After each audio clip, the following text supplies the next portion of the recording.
Good morning, good afternoon, good evening, wherever you happen to be in the world. Welcome to tradertv.live. North American stock futures back in positive territory this morning, coming off another solid showing yesterday, 4 in a row, or potentially 4 in a row, setting up here for U.S. markets as we wrap up the best week for U.S. equities since back in November.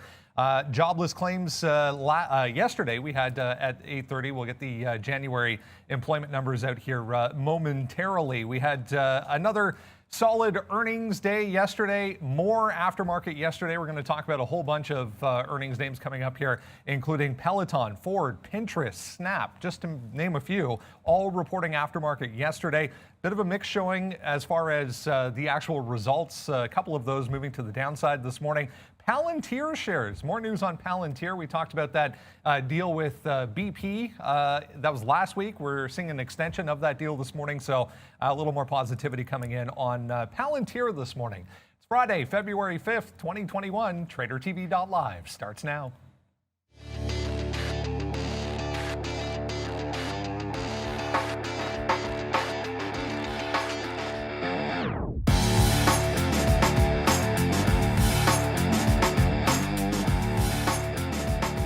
There we go. Look at Asian markets from the overnight session. Nice look here for most of these moving back to the upside. We did have Hong Kong lagging a little bit there. You can see Shanghai as well, only 0.36% to the upside. We'll shift over, if we can here, to Europe. Have a look at European markets, more positivity. France leading the way there, about a full percent. We can see Italy, 1.4%. England, Swiss market, and Sweden all in negative territory. We'll shift over one more time. See more positive numbers here, as I mentioned, for North American equities, S&P, the Dow, the NASDAQ, all back to the upside today. We had the TSX futures here in Toronto basically flat. Brazil's open, trading higher. We have crude, gold, and Bitcoin, guys, all back in positive territory. It is a Friday, just getting these employment numbers here. Non-farm payrolls for January, 49,000 versus 50,000 expected there, it looks like. So basically in line as far as those numbers. I'm not sure if we're getting much of a move here in the overall market off of that, in line with expectations, it would appear. Yeah, I mean, well, the unemployment looking like, what, 6.3? Actually, that would be pretty solid there. Consensus was 6.7. But the earnings are probably going to be the story today. Canada needs to get up. Can't be flat on the session. That's terrible. There is one that we didn't put on the list of, an Activision Blizzard up like 9%. I was just having a quick look at it. I find it very interesting to see Bitcoin back up past that 37,000 mark, and on the way down, you'd hear things like 10% correction, Bitcoin down again, crypto is too volatile. And then on the way up, you hear things like they eat too much energy and blah, blah, blah. So it's just very interesting to see the tone that's going on there. Some of the meme stocks are moving. I think we'll probably talk a little bit about those. I mean, at one point, GameStop was up 10%, now like 7 or 8%. Lots to be going over today, including, and I don't know necessarily what's up with that LAIX. We'll probably be looking at that one today. Yesterday was that AACG, which was up for no reason whatsoever. Now that's actually coming back down rather hard now, but there's a new one. It looks like it's making a big move to the upside, that LAIX. So no news that I see on it, but either way, plenty to watch here, Sean. Yeah, including Ford. Welcome to the show, everybody. It's Friday. We missed Monday, but we are here every other day, and we'll be here every day the market's open. We'll try to be, unless our battery backups blow up again, which I don't think they will. So look, Ford, big number. Oops. Big number for Ford here. We've talked about Ford and how we've liked this for quite a while, and it looks like we're going to be taking out some highs right now, 1180 or so. Number one stock on the imbalance locator today is Ford, so we'll continue to watch that one. I'm going to take a position right now, breaking through 81. We talked about Palantir as well. That's a good little trade today, up 2%. And what was Ford up? Ford was up 4%. So wow, yeah, some nice moves today happening in the market for a Friday, and we just got unemployment as well. You can see the NASDAQ, little jumpy, but not much happening there. It does spike up, back down 6.3%. So we'll see what's happening, but it's going to be a good day. Lots to trade, like you just mentioned there. I think I just got long Ford, even though it didn't break 80, but okay, we're long Ford.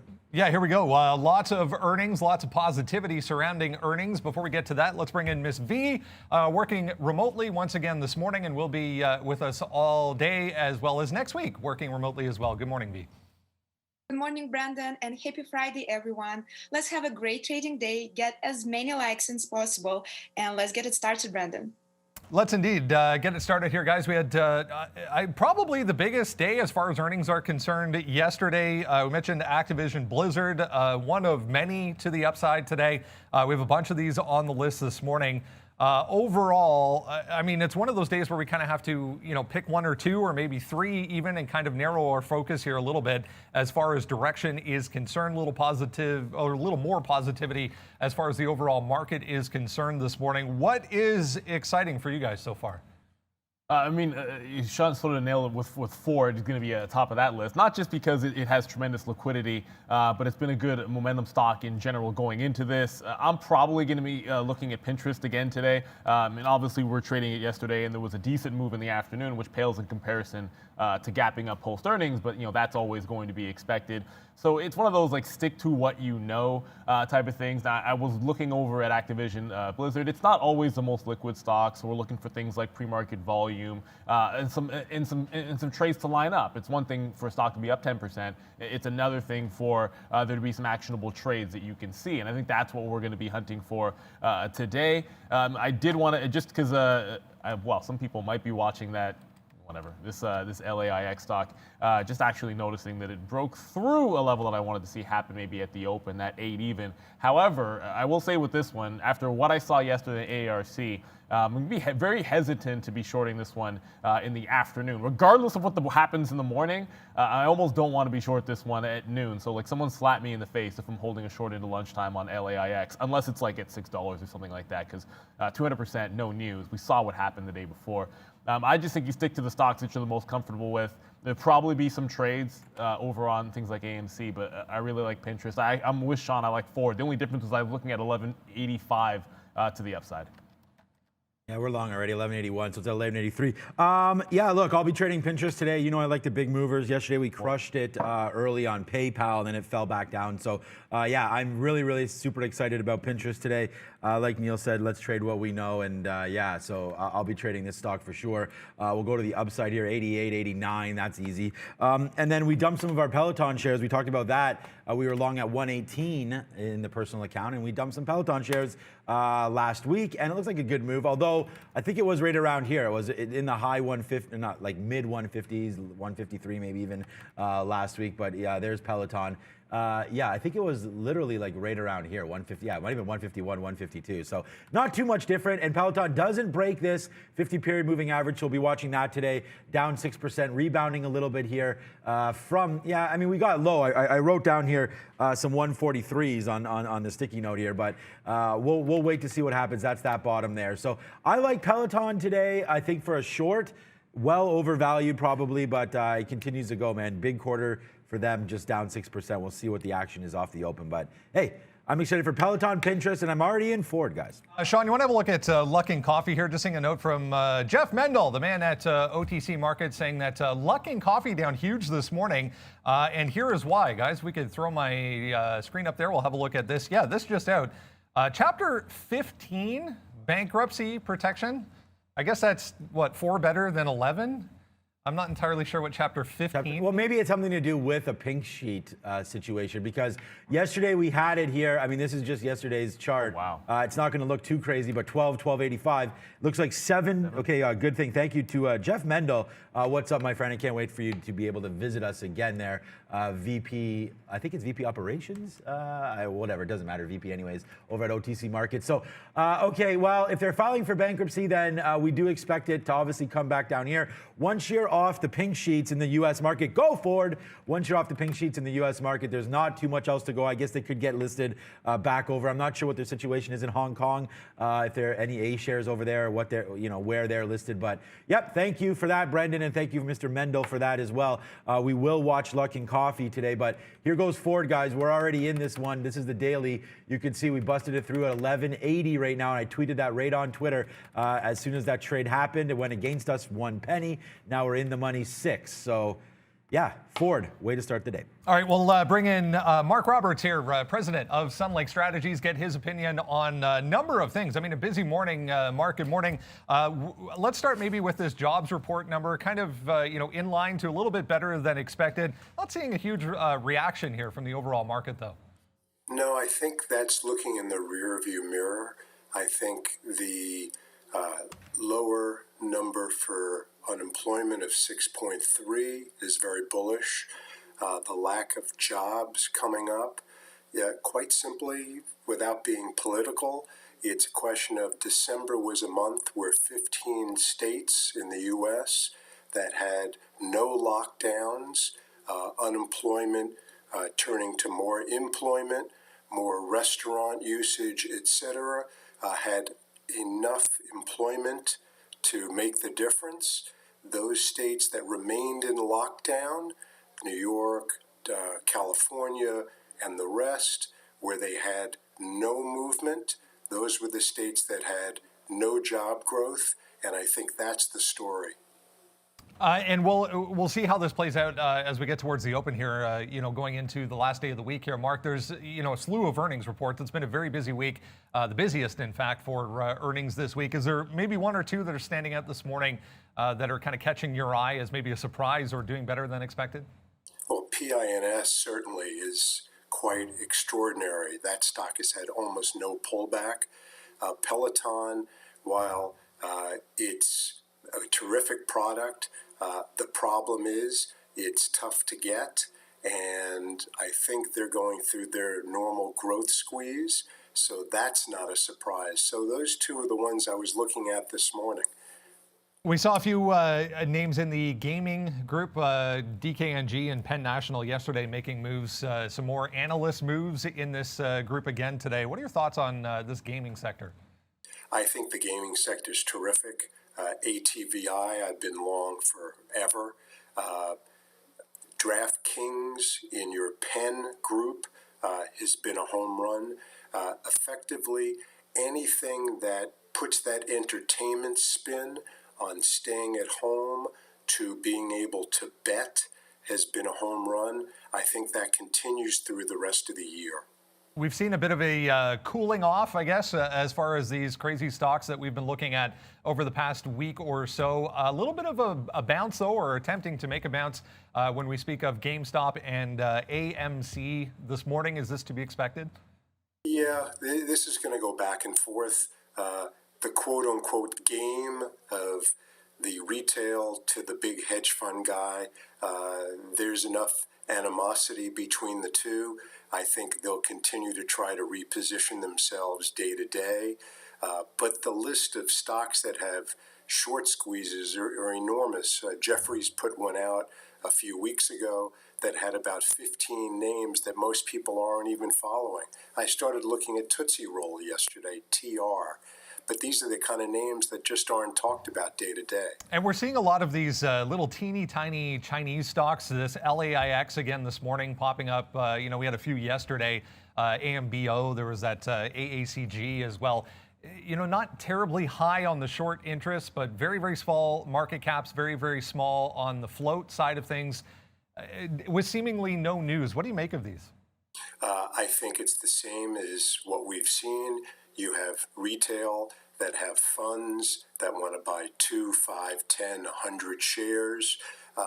They're just expanding their portfolios and their trading prowess day to day. I think this is a game that's here to stay. There's nothing to tell me otherwise.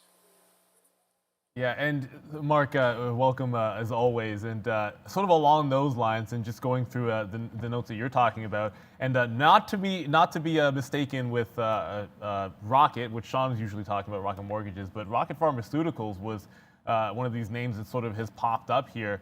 And I always look, and again, like who knows if squeezes are going to happen or those types of things are going to push to the upside for those reasons. The chart, however. Just sort of looking at this name, right breaking through, and this is a daily chart, of course, just breaking through the pre-market, the 68 recent high. You did have some consolidation higher, and it's just my first point would be, I know a lot of people aren't looking at some of these other names, which there might be short interest on, and I just kind of want to say with caution, GameStop was very, very unique, right? So it's.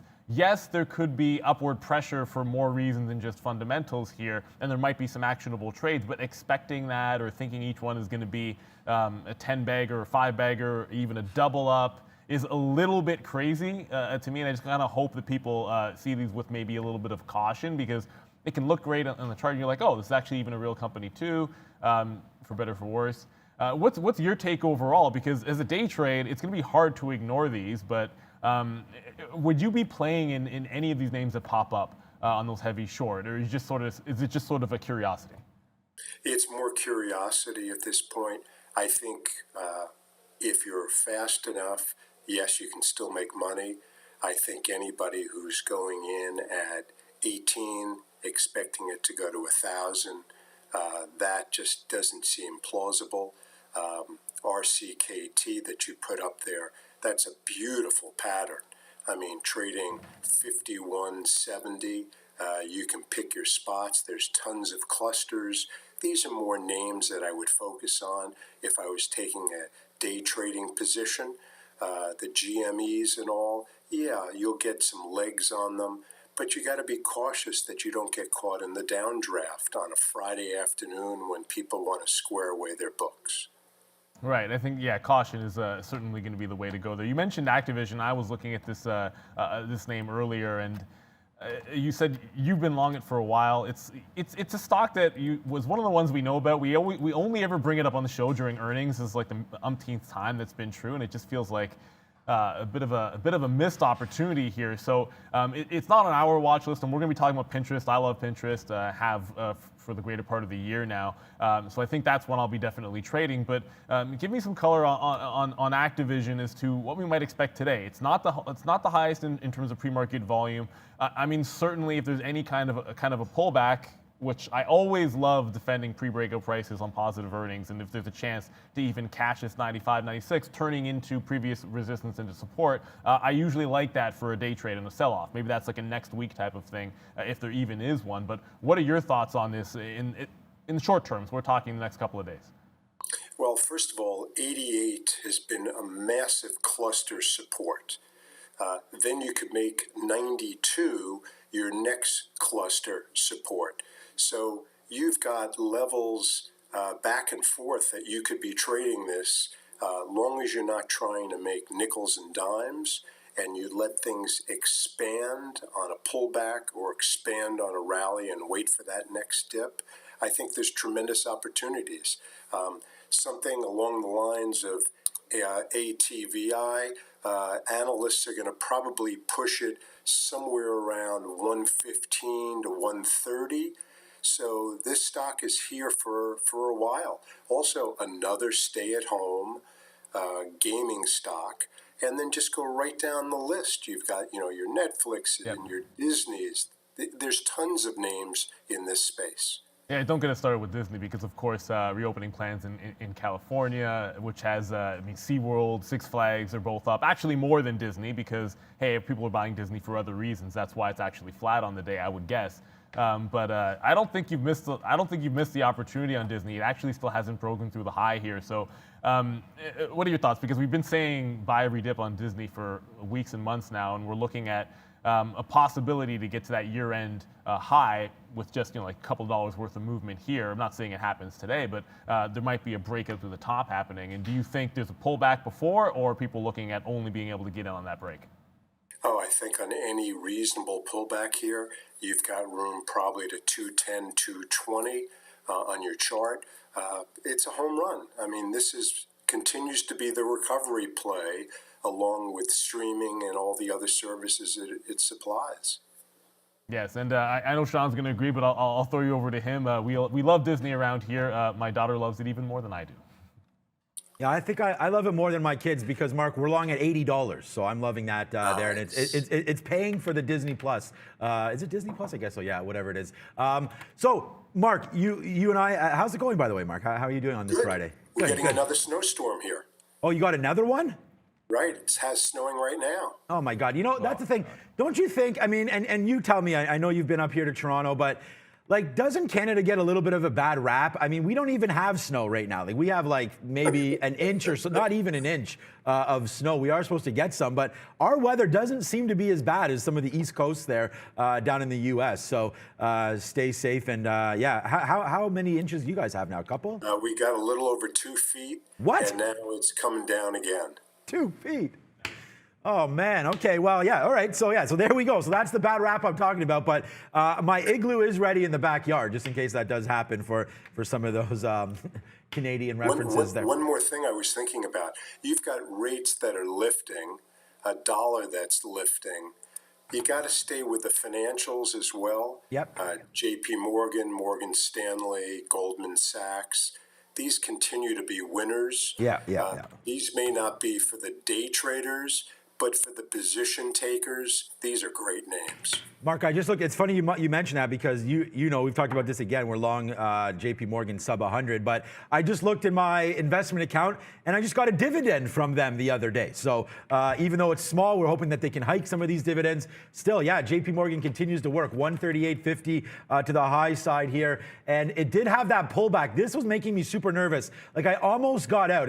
My sort of discipline is this 50-period moving average, and you know if it came close to breaking that, I was probably going to get out, but it's just been sort of riding this way to the high, and now it looks like we could break out even further. Wow, what a great buy that was at 130. What I want to talk to you about, though, quickly, Mark, and I've been dead on with this call, and I know you've been liking Ford and GM with me as well, and it looks like today we get another home run. So we'll do, this is me and you, Mark. Watch the screen. Bang, there it is. We do props to each other. Blow up some money right there because we're long Ford. It looks like it's breaking out. I've been long since 6 and change down here. We're now at 11.85. I think it's a little overdone maybe, but the EPS, I don't know if you saw it though, the EPS 43 beat by 43 cents, up 37 cents, expected negative 7 cents, and now they're upping their electric vehicle game. Looks like by 29 billion or so, they're going to be investing into that, which is a little higher than was expected. Revenues lower. Do we have anything to worry about with Ford? Is it a profit-taking kind of area right now? I didn't like that they missed on the revenues.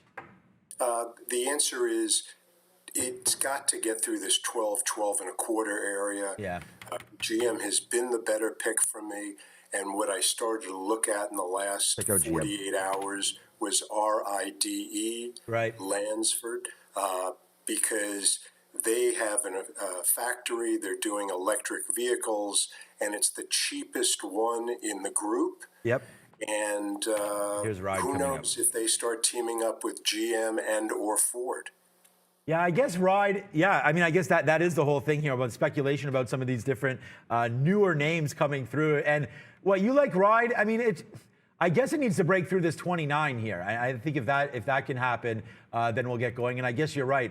With more news comes more possible deals, partnerships, and whatnot. So, all right, look, I'm going to be all over Ford today, and we'll see if that can work out for us. We're already long here at 1180, but we will keep Ride in our back pocket. I do have so I have Ford on the swing plays and GM in the longer term portfolio. I kind of like the way that's going. I know you're a little bit of a football fan, I think. What can we get a prediction? Are we betting against I was going to say terrible Tom, but I guess with us being on the East Coast there, if you're not a Patriots fan, he's been a thorn in your side. But now he's in the NFC, so it gives the Bills room to go to the AFC Finals there. What's your call on this weekend here? We won't hold you to it, but let's see who you like. I'd say Tom Brady blowout 4 to 5 touchdowns. But hold on a second. Tom Brady throws 4 to 5 touchdowns. So you're saying they're going to win by 10 or more, Tampa Bay, something like that? Correct. Wow. Okay, going with the veteran. Oh my! I like it. I tend to think that Mahomes is going to probably throw for a hell of a lot of yards, but it's going to be definitely a good game. I like the over 56. I'm not sure what side I like, and a couple props that are interesting as well. Mark Roberts, please enjoy the game. Enjoy your weekend. Don't shovel too much out there, man. Or at all. That's crazy. Hire one of those young kids like Neil does to shovel the driveway there, and you don't have to throw out your back. Mark Roberts, Sun Lake Strategies, take it away, Brendo. All right, guys. Yeah, we'll cap it off at that. Stay safe, Mark. Stay warm as well. I guess it's going to get really cold here this weekend. If you're dealing with snow, we're in the middle of it. I guess. Mark Roberts, have a great weekend. You too. Take care. All right, guys, let's jump into what is moving around in the pre-market here. If you haven't done so already, take out the watch list. We send it out every single morning for you right to your email inbox before we come on at 8:30.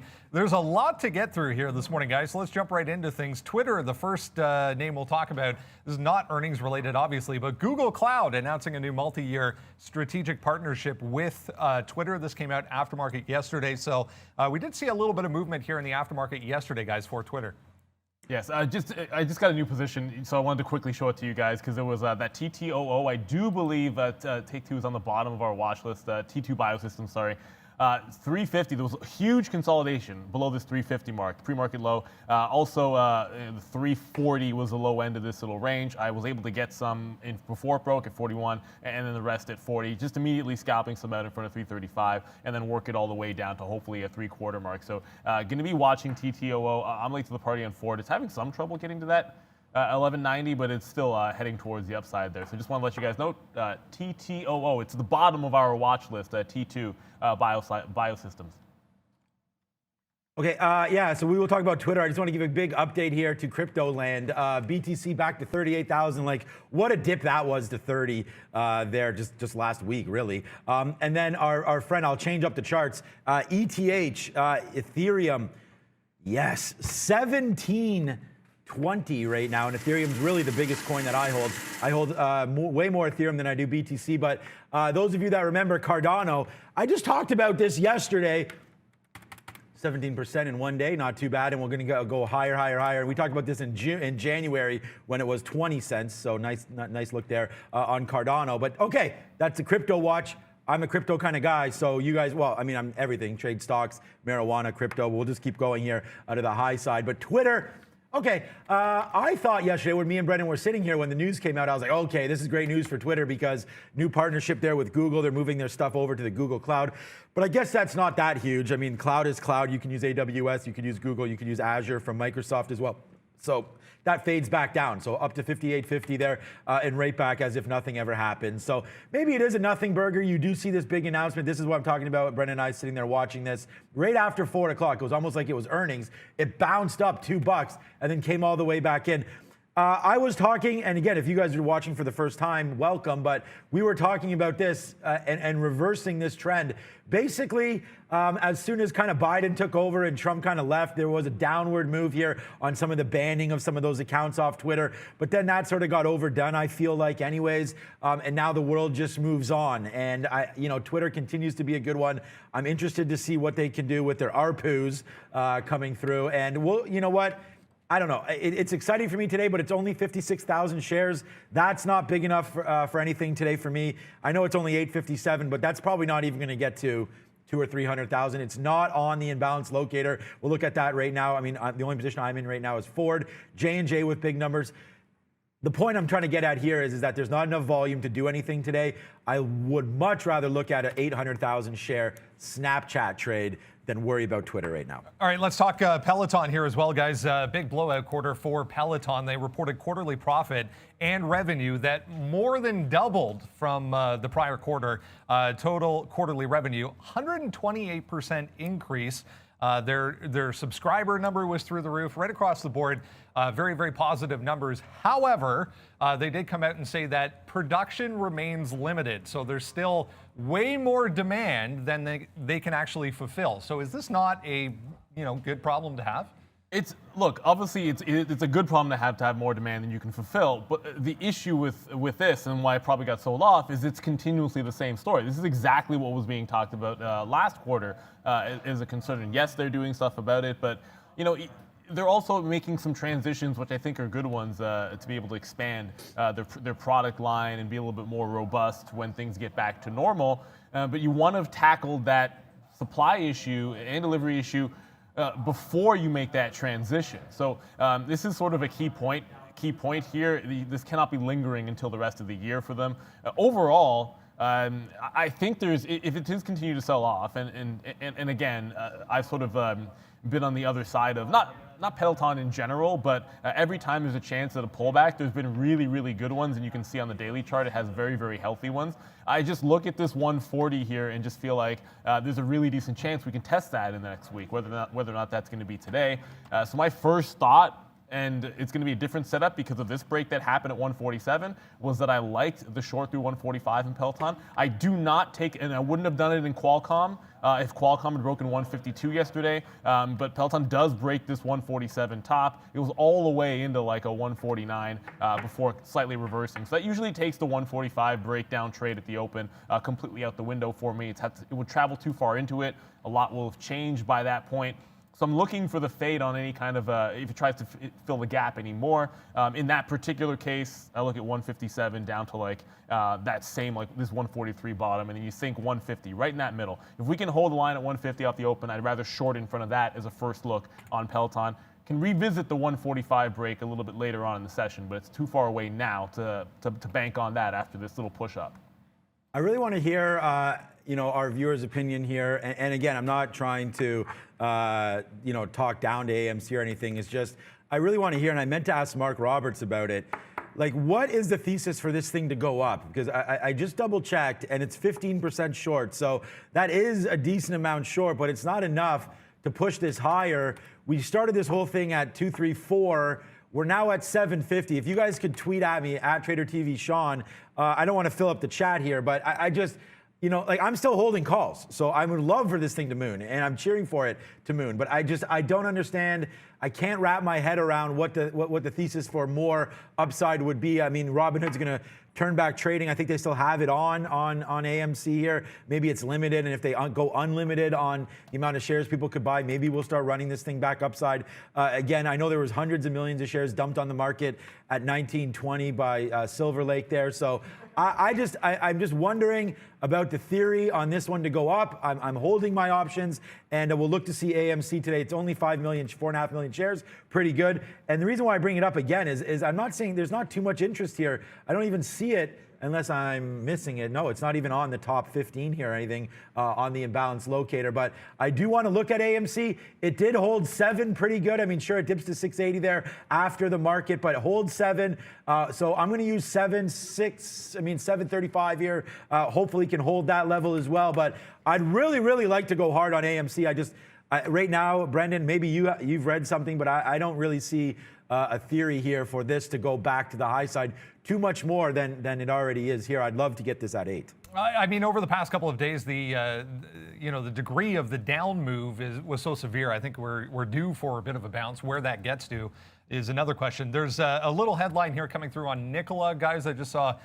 Not much of a response. We did get a little bit of a pop there on Nikola. It's up anyways, 2.5%. But the company's Antonio Ruiz to lead global standardization project for hydrogen fueling technologies. If anyone is watching Nikola this morning, heads up on that. Let's bring in Arun and have a look at the futures here this morning. We got the employment number at 8:30 there, Arun. As per usual, I mean, there was the initial response, but pretty muted since then.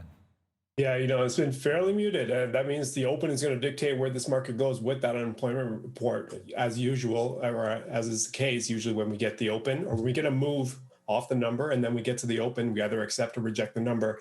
In this case, because the number was muted, the open will dictate how this market accepts that number, or in this case, because it's flat, we don't really know yet, but it does look positive, so I'm going to expect the trend to continue.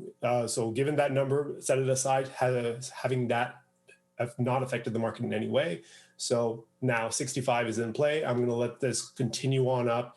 That's the expectation. Of course, I can easily reject that, but for the time being, I am long in front of 80 with 65 as a stop. Now we're up about 83. So it is bouncing to the upside.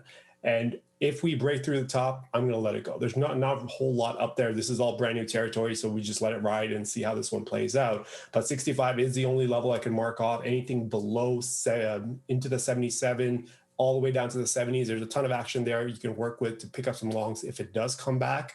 But for now, ride the long. If it breaks to 65, then I think you could have a chance to flip to the short, because if we break that 65, I personally don't have any levels for about 150 points. So for the time being, we're just going to leave this one and ride this one out long. Great stuff. Thanks so much, Arun. Yeah, we saw that, just relentless buying throughout the day yesterday on the futures. We'll check back in again on Monday. Arun, as we head towards the open here as well, we were looking at that just trend to the upside all day long on the futures, and that's kind of what Arun was hinting at there. If it is going to go, you really got to just be in the right direction and let it go if it wants to.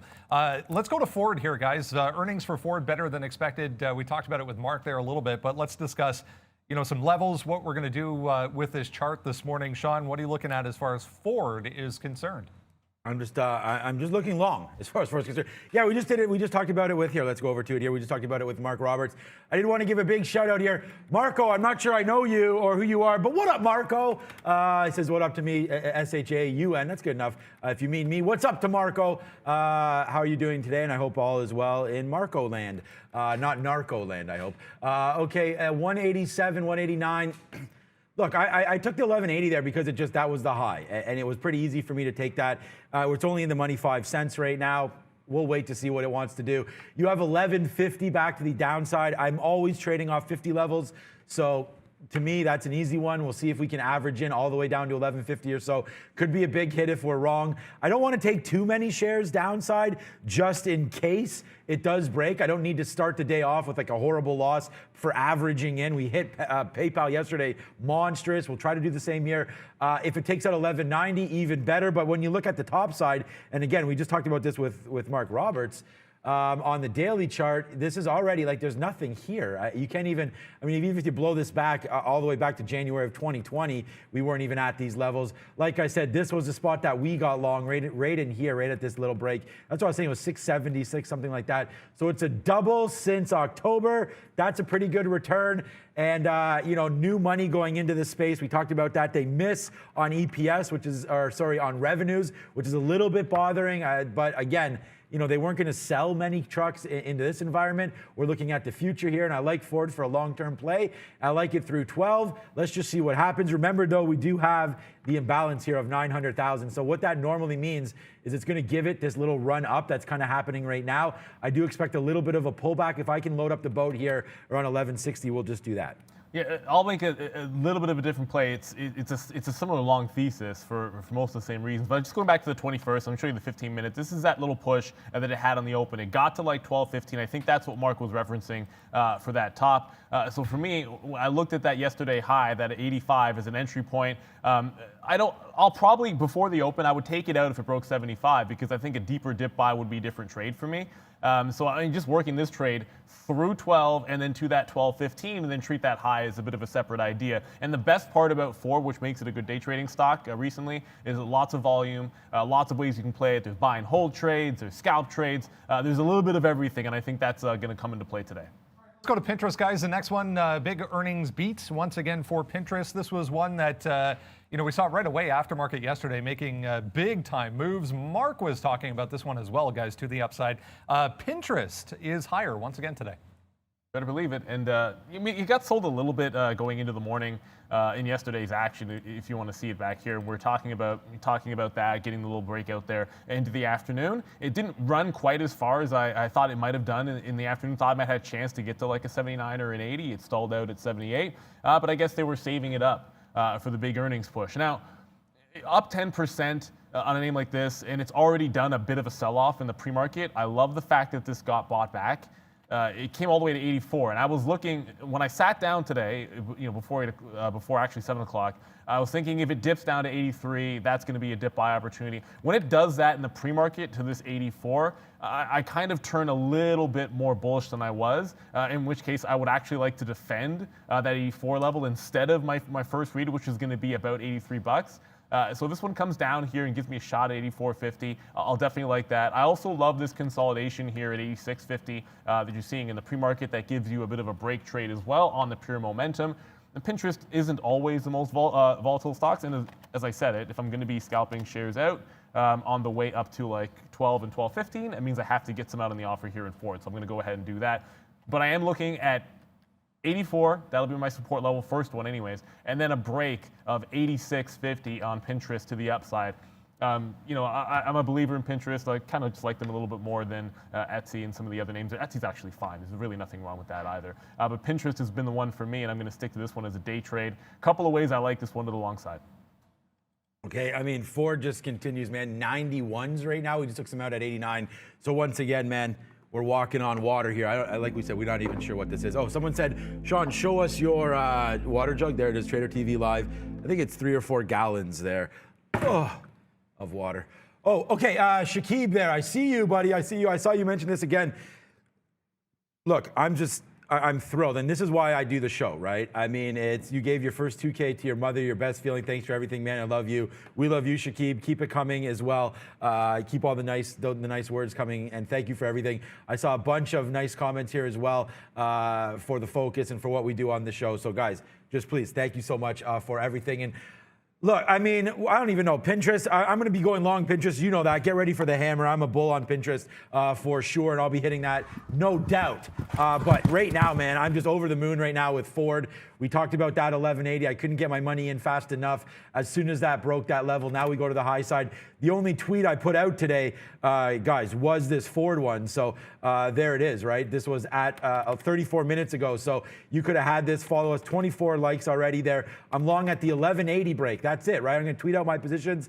And someone said, like, you can listen to us or you can throw your money at other people and watch it vanish away. I mean, here's a trade, a real trade happening right in front of you. I'll continue to make them. Yesterday was 7 for 8 on names, and we wound up having our biggest day of the week yesterday as well. So we're just going to keep this rolling. AMC, Brendan, is still 746. Like, it's just bouncing around here. I haven't checked out GameStop yet. GameStop's heading towards the low, actually. Right, yeah. So AMC right here, 745, 750. Neil, take it away, GameStop. No, I was just about to say, because GameStop was making a bit of a push to $60 here, trying to recover, and we're talking about it. Hey, maybe it gets past that 10% mark to the upside. Once again, testing those lows, and it's not that they're moving lockstep, but you simply can't ignore it if one of these starts to flush. And we were looking for breakdown trades in GameStop, and I probably was a little bit too unwilling to move over to AMC, which had much more liquidity in terms of trading it. But I'm going to be watching 54.50, which is the current pre-market low. I don't like 55, and I don't love it at 9.11. I actually thought we were a little closer to the open there. If it breaks 50 today, I'd be very, very careful for that one, because there really weren't too many levels to the downside.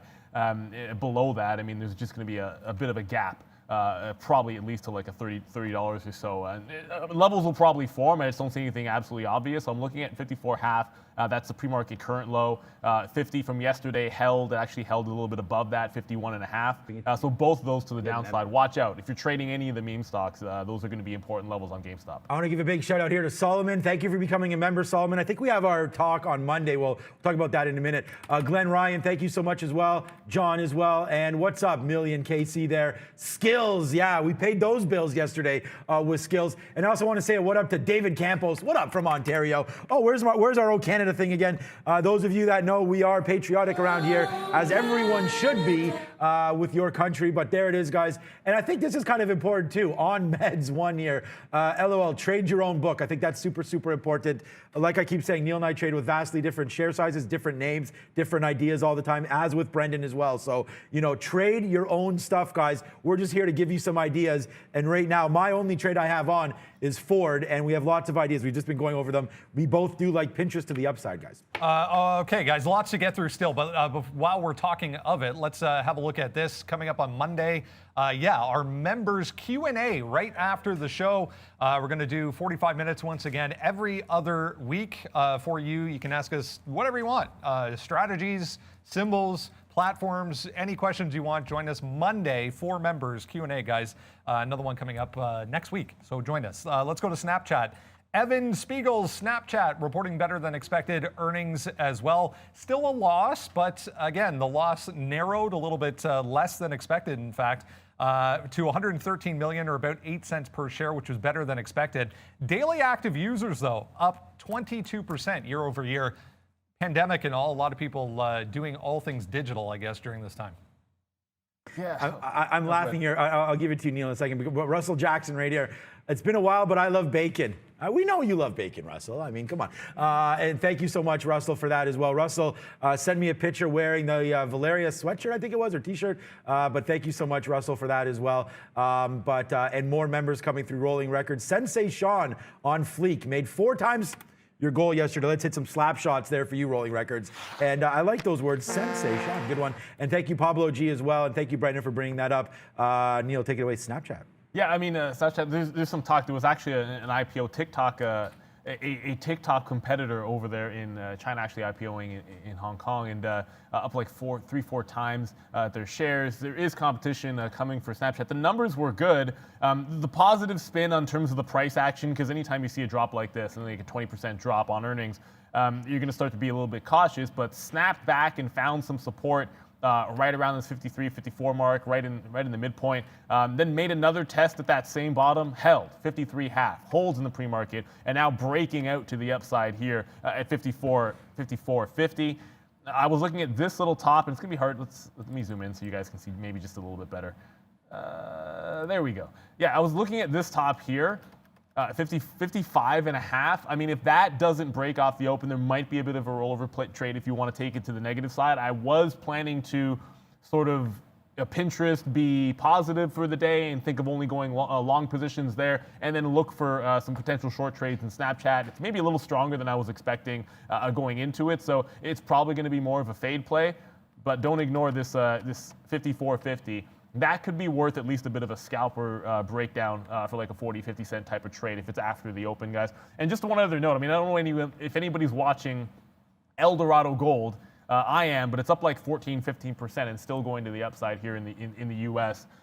Big time movement in that particular name. Brendan came with a news story on that one, so I might be adding that to my list, not a usual one. AMC breaking VWAP downside, guys. So just a heads up, some sellers looks like coming into AMC.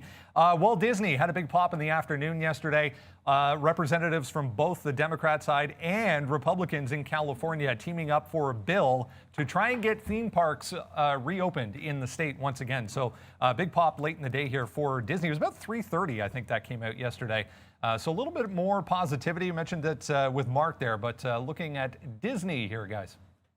Yeah, look, I mean, we talked about that with Mark Roberts. Disney's a forever hold for me. I was debating selling it, but not anymore. Let's just pay for unlimited lifetime vacations to Disney with our trades, so we'll just keep that. I don't know what this means, but Sean, you're at 10,000 hour point, mastery of a trade. Oh yeah, the 10,000, yeah, if you need to get 10,000 hours to be perfect at something or to master something. Oh yeah, I'm at my 10,000 hours, that's for sure. 19 years, I don't know how many hours that is. We can double check that. I've basically, even when my kid was born, I was saying this to everybody, I think I took 2 days off. Sorry about that, wife, but she understands. Okay, so Disney here, every kid. Disney going to the high side right now, 180. Okay, wow. This was that news yesterday. I tweeted that out. It came out, rifled it to the high side there. Follow on Twitter for some of those breaking stories if I see them, and I think they're significant. I'll send them out there. But yeah, 180, 150, man. I mean, it's just going to come and go, and so you got to get long Disney at some point if you're not already. We're going to be breaking out. We still have that 183, 185 top. We'll wait to see if that can come into play today. I think there's a chance it does. But we knew the theme parks are going to be reopened, right? So it's not, to me, it's not really a huge deal, but, and you can see by the spike, not huge, maybe like 1/3% or something up there, about $1 on 178. So not a huge percentage spot to the upside. If the market goes today, I expect Disney to hang high, but I don't, you know what? I mean, if it fails, we could come back to this level, so watch out for 179. If you're bullish on Disney, don't let it drop below 179.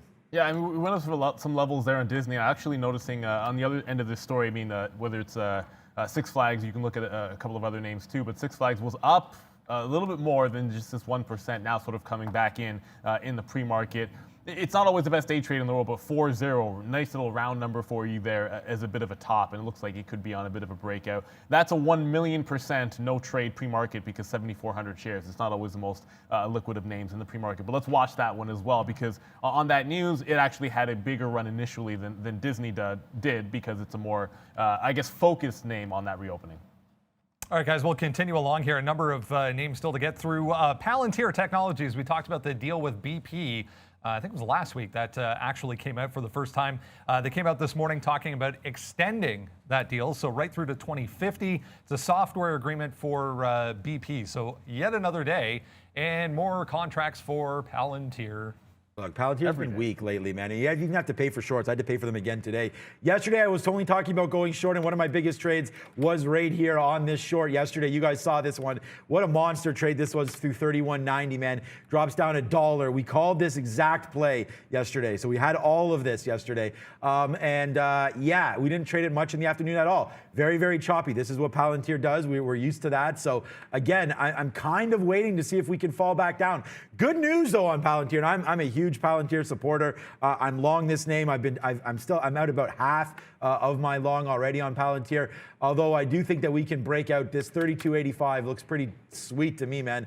When you're looking at some of these charts, you can pull it back. We had 32.80. I mean, this is the pre-market high a couple days ago there, right there, 32.75. Obviously, we tipped as high as 33, but there's some resistance levels, some bunched up action at 32.50, right where we are right now. So, I like this. If we can get long and use maybe yesterday's high as our out, 32.32, I think that that's going to be a great trade there for Palantir, and we're just going to keep watching it and trading it through.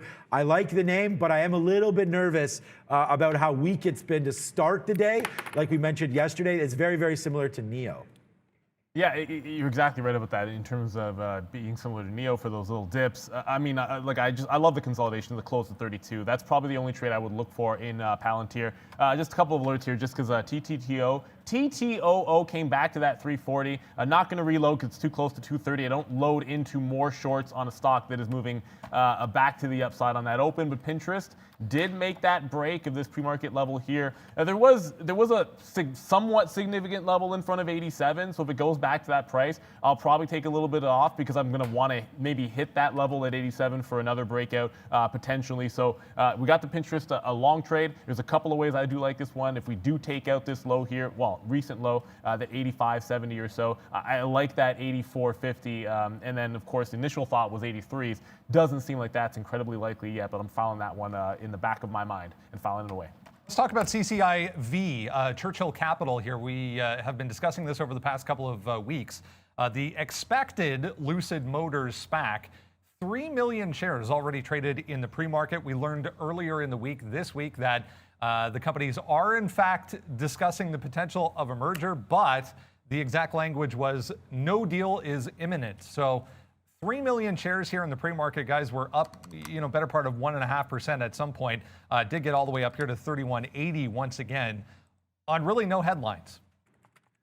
The stock's a bit of a mess, and like the first thing when I think you mentioned it to us, Brendan, the first time we heard that there was that little bit of an update. It's just don't buy that. In terms of, don't believe it, but don't buy on that. Don't buy on that news because this stock is just usually going to have one of these like deep pullbacks on any kind of a push up, and it's exactly what's happening here. And the flushes, I mean, the other day it was just. It was sort of monumental and it recovered from it. That's why I want to point it out. But you did have an opening flush of like $2.50, like a 10% move down before making a huge run upside. So if I'm going to touch this stock today, it's 1,000,000% going to be anticipating the drop that we're seeing now. And if there's any kind of a rally or I guess like a flash bottom here, like a 29, which was afternoon support, I think that's an actionable trade that you can make as a day trader. Otherwise, not getting the euphoria of buying it at the top here, which clearly wouldn't have worked out. Okay, I just want to talk. I just got in touch. Jeff Mendel got back to me. What's up, Jeff? I hope you're watching the show. And he explained to us what Chapter 15 was, basically. It's Chapter 11 for non-U.S. companies, Brendan. So that's what it means when we see Luckin Coffee filing for Chapter 15. It's a not Luckin Coffee, a non-U.S. company.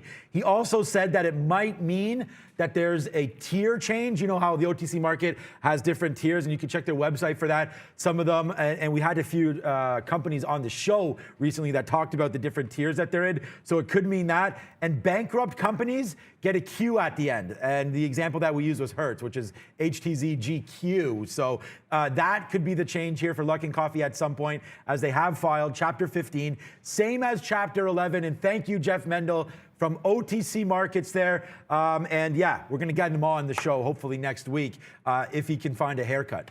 Yeah, good to know. If you can find a haircut. Hey, what's up, Jeff? Thank you for that. Yeah, Chapter 15 explanation there. Thanks, Jeff. Let's talk about Clover Health here, guys. We had the Hindenburg note out on Clover Health yesterday. The company came out late in the day saying that it was garbage, BS, whatever you want to call it. None of it was substantial. The SEC actually sent the company a note requesting some more information, to which they replied, yes, we will comply with whatever they want, show them whatever they want. Now Hindenburg comes back out this morning saying that they're working on a reply for the company's reply. Well, I mean, of course they are. Everyone paying attention? Yeah, I mean, whatever. We've seen these short reports before, and the only thesis that I'm going to go with is just a pattern that I've seen emerge on some of these. The day after the announcement and the big flush, if in the next couple of days you fail to break that day's low, now you can work with that like 1185 or maybe even this higher low at 12 even. If that gets held today, it's a long off that level. It's a long next week. Just on a pure momentum side play here, it turns out that there is it's not a forever buyer, but I like to note where there might be some iceberg orders in pre-market or some serious support, and obviously 1255 is going to stand out a little bit here, but that's not the one that's going to be key today. It can break this level, hold 1210, hold that 1185, either one of those two, and I think it's going to be a go from there. There's always short-term short trades that pile into this or are already short when the report happens, that are going to look to cover if it doesn't go in the first couple of days. So that'll be my look for Clover here. And otherwise, there might be some other actionable trades. Maybe that 1250 has some juice to it. I don't really know. I just noticed that it stood out there on the pre-market levels, guys. I want to give a big shout out here. Thank you again for the super chats. I'm going to try to shout out every super chat we get, guys, and a lot of them directed over here. So look, how important are catalysts? It's the only thing that matters, in my opinion, really. If you're not trading around a stock that has catalysts, that's why we do this pre-market. Brendan's going to go run over some small cap name. And you know, if you don't trade something with a catalyst, then it's not like you need to day, like we're day trading and scalping right now, Jim. So basically, if I don't get movement on a stock, like Ford is great, but on most days, it doesn't move that much. But on an earnings day, we expect a bigger move. So it's about risk allocation in the right spots right there. So I'm going to bring up again, Valeria, I know you're not here, but what's up, Valeria? Please drop the link to our watch list. And we have a bunch of stocks on here. Pinterest, Snapchat, Ford, anyways, they're all on here. Watch us on tradertv.live. Sign up and grab that. And right now, quickly, Pogue yesterday, it's still going. We'll have to check that one up another 20%. And there's again. So thank you so much. We will look at all of these. PAOG, similar to SNDL. I am not familiar with that one, but without a catalyst, you're investing. I agree. That's a perfect one right there. I like to invest with catalysts. That's why we bought Ford at $6. That's why we got GM. That's why we got DraftKings at 30. That's why we have Palantir at 9. But yeah, investing is fun, but day trading may be a little more fun. Definitely more exciting, I would say, on a short-term basis. But yeah, it just gives you more reason as to why something should theoretically be moving in the direction that you're thinking. STG, not on the list this morning, but a little one that is worth watching. Blocked for us, I think, so not sure we're going to be able to trade it, but STG up huge here, 65% on positive news. This is 280 and then 320, so already resistance forming in the pre-market here on STG. 283, 320 doesn't look to be getting back above 240 at this point, so it might be a decent fade opportunity for STG. Guys. Thanks a lot, Brendan. A couple of minutes to go. I'm going to go over to this LAIX. There's no actual news that I'm aware of, at least. Certainly, if we find anything, we'll let you know. Up over 200%, seriously low float. It's on the watch list here, guys. It's a tiny market cap, 29 million float, and it's done 20 million shares in the pre-market already. This is a no-fly zone for me in terms of shorting this name. There might be some moves off of the open that it might be shortable, like if it makes a hard reversal off the high of the pre-market high. Fair enough. If it breaks 958, which is the current high, I'm very likely to go long instead. And if it gets back down to this like 650 level where there was a nice little push at 7 even, that could be another sort of go zone. I just averaged into or sort of worked back into what I think is going to be the scalp trade. Well, we'll see how it ends up playing out. Right now, I'm using it as a scalp trade on Ford. This 1180 area in front of that 1175, because that's where my stop is. I'm going to be getting long in front of it and then working this trade out first on the way to 90.95 and then on the way to that 12.15 area. So I have orders in case things go crazy at the open, and then I have my stop, which I have to adjust because I don't want these wicks here, these little dark prints that are coming off at like 11.35. I don't want that to trigger me out of this position. I'd rather get out when I should get out, when the stop actually breaks. Yeah, you don't want to get this thing to be too whippy here. We got some, I mean, look, and this is how I trade again, guys, like out a piece there at 90, out a piece at 94. So a nice little win to start today. Oh, we have a bunch of new animations if you noticed yesterday. Let me know which one you like the best. For me, I kind of like this one. The wife said she liked this one there because you got the king there and you got the money flying. Although as you noticed there, Rob, I'm throwing, let's look at this again. I'm throwing around euros here if you look at that. So that's fine. I don't care. Euro's worth more than a US dollar, so I'll take it any day of the week. Okay, Pinterest, it's getting ready to be opened right now, Neil, with only 1 minute to go. Pinterest looking at 86, 87 off the top there. We can look for a blowout from that. 86 is a great level. That's right where we're at right here. So look to get some more long Pinterest. I'm not long yet, but if we do get down to 84, 85 off the open, a good little pickup on the cheap if it gets down there. So I like Pinterest to go down to 84, 85, and then we'll see what happens here at that high of 87. Yeah, absolutely. 30 seconds to go for the last trading day of the week. We hate Fridays for that reason, but I got that Pinterest right now already in the position. I got 86.5 or so, giving it like a buck on the first leg, and then we like that 84 as well. Like the dip buy in Pinterest. Do also have that forward position, and I got that TTOO as well. Not averaging into that one because it's a short going into the open. There's that countdown, a couple of seconds slow. Sean, AMC just continued. GameStop, I don't know if it moved, but AMC moving down towards 720 through. Market open. Let's get this party started.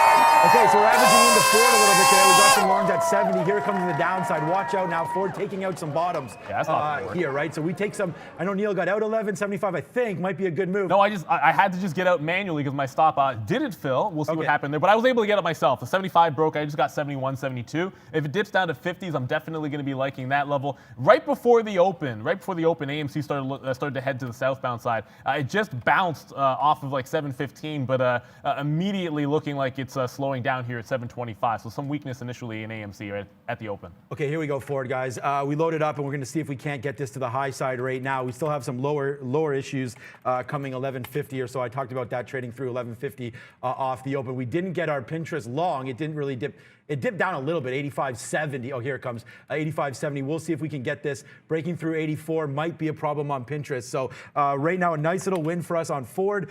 Picked some more up at 75. Some problems there at 80. I just saw some big size there. Watch out if Pinterest does come back down here, guys. Watch out for an 82 break if it does go. Yeah, I mean, if Pinterest goes through 82, I'll be crying. Well, I won't be crying. I'll be very, very upset with that stock. So I just got some in front of that 85 level on Pinterest. You got to come back to that TTOO because I didn't have enough bids out, guys. It just made a big time flush. This was going upside on me into the open, so I did not average in. That was probably a bad decision. I could have taken some more at 340 initial price. I'm going to layer this one down, bids all the way down to 3 even, just to make sure we can take that profit. Should have done that before the open, so I take advantage of some of that flush. Like, I'm trying to get short here on Luck and Coffee, but it's really no dice here.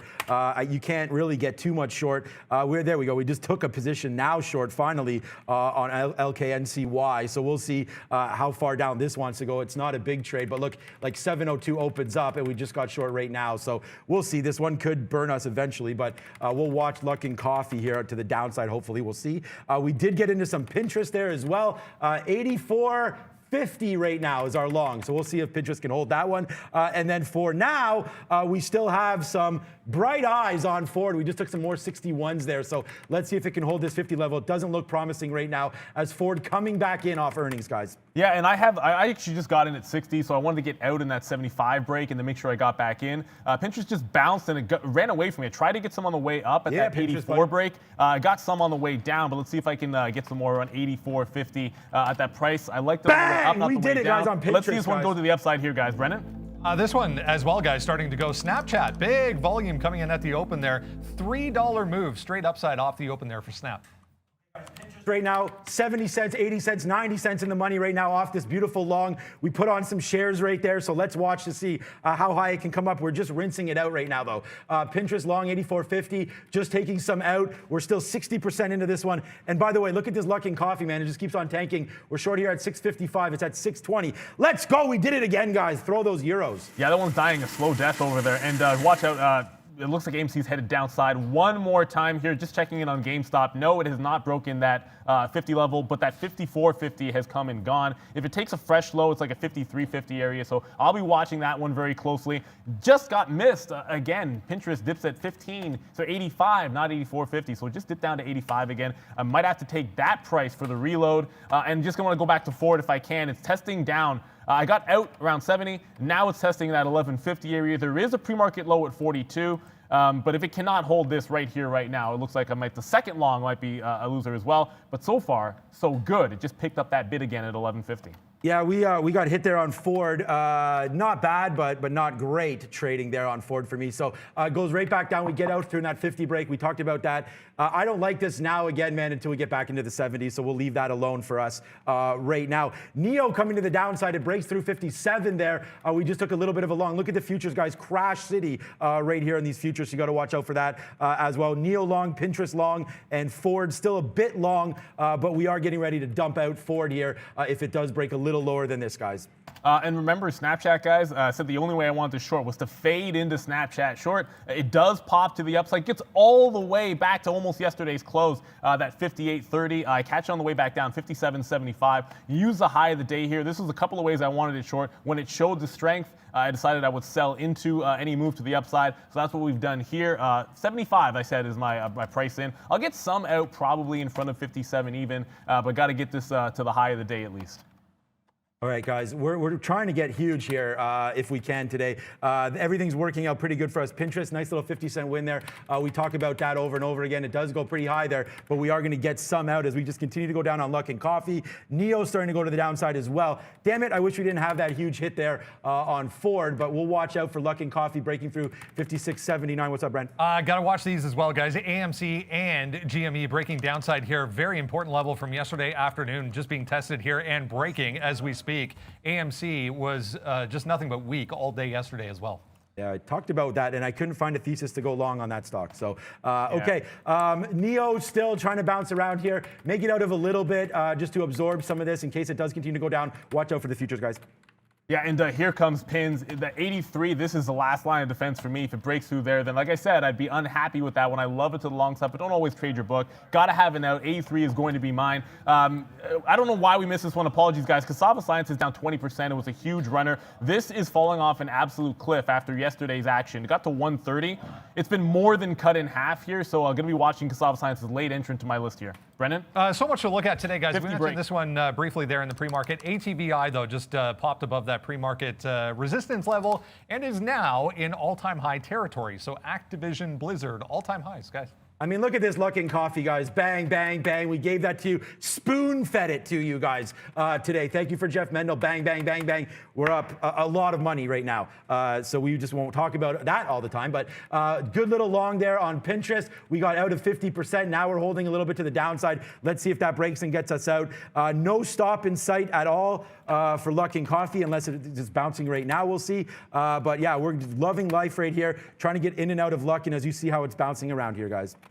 Yeah, absolutely. I had to adjust my stop there on Pinterest, but I just got Cassava Sciences. I was trying to quickly say this one to you guys because 50 was on the break on Sava right here at the low. You saw how much it got crushed yesterday. I was able to get 79s to the short side, so a bit of a new position alert there. It looks like there's maybe a turn happening on pins, but I'm going to get out of it. It's about to break 82.50, guys. And 83 was a bit of a break, and then the offer could not trail down, so we'll give it like an extra 50 cents or so. It'll take like a 250 hit on that stock. I thought we had a good chance to be breaking 90. That's not going to be the case. I thought there was $5 of upside. Not true. But into now Cassava Sciences, I still have Ford because 1150, it breaks 1150 down. It comes back through 1150 multiple times now. It just looks like that one is going to be a key level. If it holds above that price, maybe an add at like 1155 or so. But for now, watching Cassava Sciences day two here of a bit of a, we'll call it a pullback, but that's not really a pullback. 130 to now 50 is like a crash.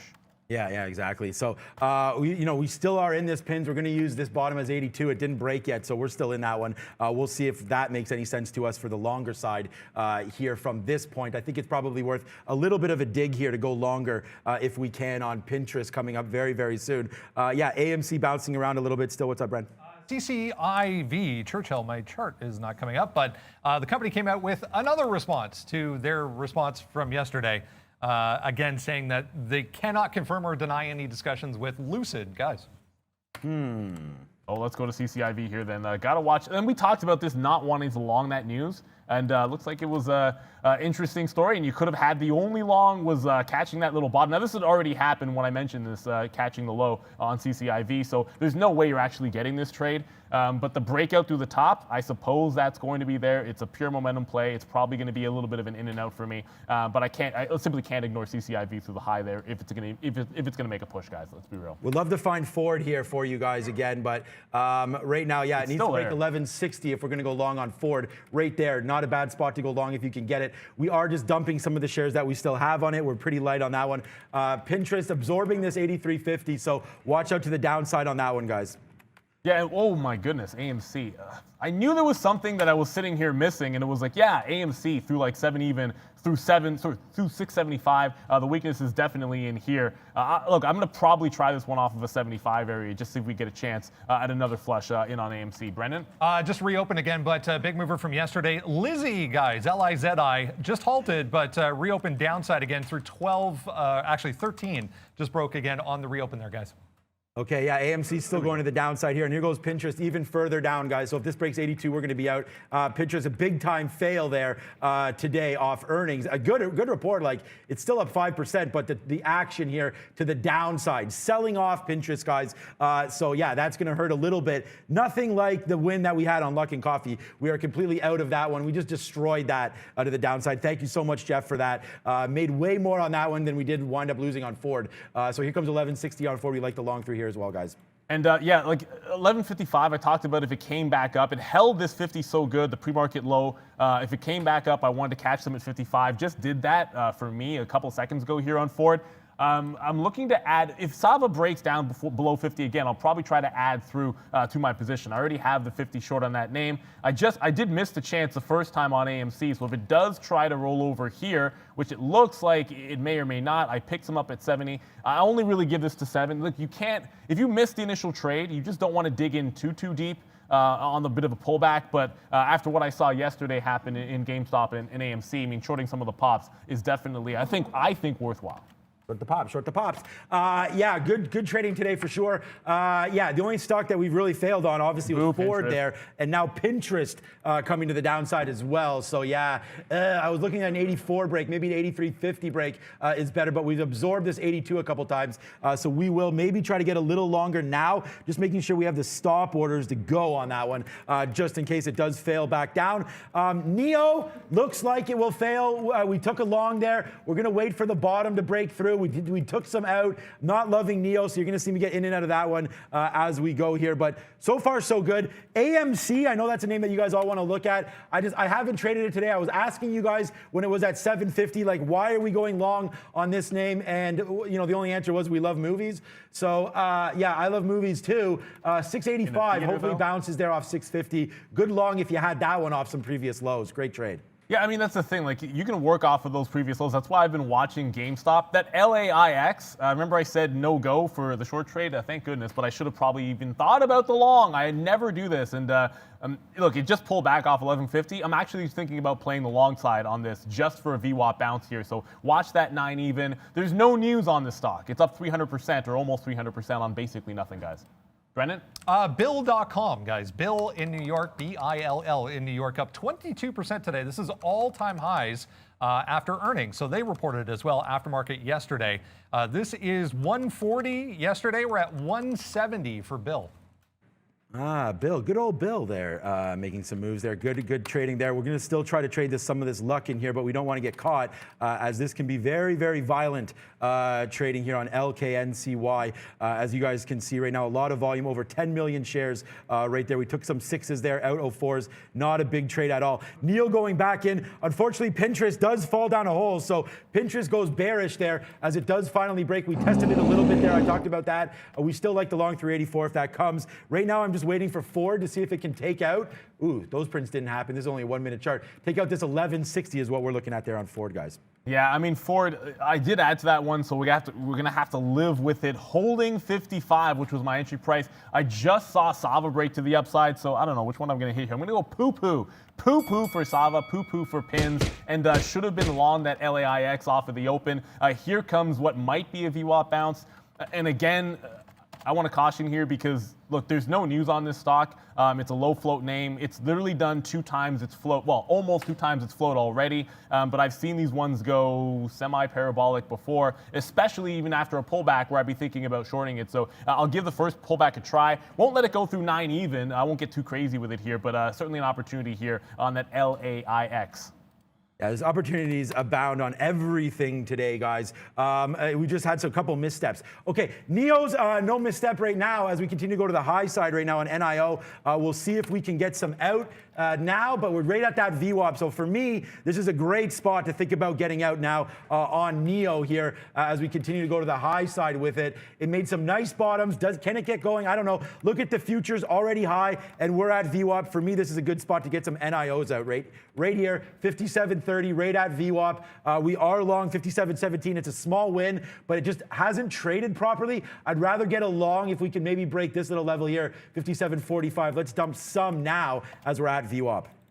Yeah, and we're right at VWAP on that LAIX. I'm getting out of Ford. You got to give that one up. There was a nice scalp trade off the open, but I think even the buy and hold trade, when it couldn't hold 1150, it just bounced or tried to bounce off 1140. That's kaputs for me. Going to be done with that trade. LAIX, this is actually not a buy order. This is actually my stop using a different type of stop, so it's actually showing up on my level 2 where the limit order goes to. So if it breaks 9, this is how far I'm crossing down, guys. I mean, I'm willing to sort of pay down to 55s if this breaks 9 even. I think if it goes again, there's a decent shot that it retests the high of the day, which is 1165, believe it or not, for a 250 stock yesterday, and it was even lower than that before, Brendan. Another little one moving, guys. Mitetech, this was one of the original movers when the pandemic first started. Medical equipment maker MTP on the NASDAQ coming back to the upside. 350, important level, and then 380 from yesterday. Had a huge move to the upside yesterday. Down big time, but showing some strength for MTP. Okay, AMC on the move again now, guys. So, all right, boom, nice little win right now. So we'll do whatever this is. Let me see what this one is. We got some new ones here. Oh, it's the flying one. Okay, I like this one because I can talk about it as it goes there. Then out comes the chef jacket. I don't know what that is. Okay, but here we go to the high side, 57.50. We just took some out at 40s. A nice little long here on NEO. Letting it work, man. Ford loser today. Pinterest loser today. NEO, nice win today. And then Luckin Coffee. I can't say enough about this, how good this stock has been. If you guys have access to the pink sheets with OTC markets, I think you definitely got to look at Luckin Coffee, over 11 million shares today. There goes AMC. We took that long right through 1135, guys. Yeah, I just got out of AMC, thank goodness, when that broke through that 7 even area. But that Luckin Coffee for me, I mean, I haven't traded yet, but this is going to be, you can't ignore this anymore. It's getting a little bit ridiculous. If it comes anywhere close to that 7 even and makes a little bit of a turn, oh goodness, I got to try this one on Luckin Coffee. The 11 million shares, that's good enough. Liquidity is always going to be a concern, guys, when you're trading over in the OTC markets. But I wouldn't be too worried about it. GameStop, for those of you watching, it is making a bit of a push to the upside. Here's 65 at the top. It's looking like a bit of a reversal. Just to give you a bit of perspective, that's not much of a move in GameStop. But there was a small level here in the afternoon at 65. It tried to level off at this price. I think it would be a decent break if it broke through. But you can probably guess the first thing I'm going to try and do is be short off of that level, maybe with a quick little scalp reversal, let's call it, through 65, even big level potentially on GameStop. Okay, I'm just canceling all this stuff here because we just got to make sure that we get out of everything. Okay, so we're watching Palantir still. Okay, so I'm going to give this one a little bit of time here on AMC to see if we can't go high. It breaks 725. We get out of 10% down there. We've already cashed out a couple 10% here. I am looking at 750 now. I think I'm going to get filled on my call. I put out an offer at 750 from a $2 call, so we'll see if we can't get that out at around $5 there, if that can go for the calls. But right now, AMC looking to go to the high side right now. NEO does fail up, so that was a good out there. It did fail at 57.50, so watch out for NEO onto the downside, but all good over here, guys. Trading some OTC markets and then just watching Ford. I'm holding some of it. I don't know what level anymore. Maybe it's still that 1160, but a lot of work needs to be done on Ford, guys. Oh, it looks like Luckin didn't actually get there. I was thinking it would come back to that 7 level. I was just watching a different chart there. It does not, unfortunately. GameStop, this is one of these weird ones here. I actually somehow made money shorting this one off of like that 65 area. It came down and gave me a shot to get out 64 for $1.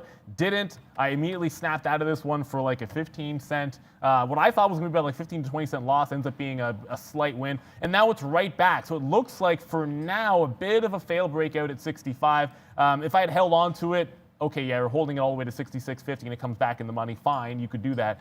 That's not the way I'm going to be trading this to the short side ever. I want to be in and out as fast as possible. So I'm anticipating AMC could be a little bit of a turn here if GameStop also fails to hold above 65. AMC at 717, I'd like it a little bit better at 725 if GameStop is turning right now. Yeah, I'm all over this AMC to the downside, though.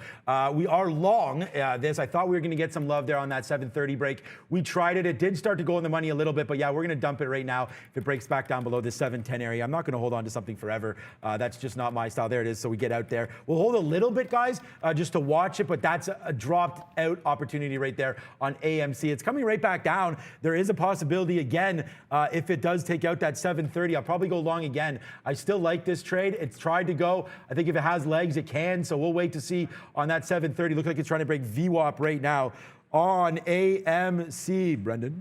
Lizzie. Guys, this is not Lizzie. This is still MTP. We'll flip back over and do that. And now you can see Lizzie halted again here. Bounced off 11, reopened again. So 2 volatility halts now. This is down significantly.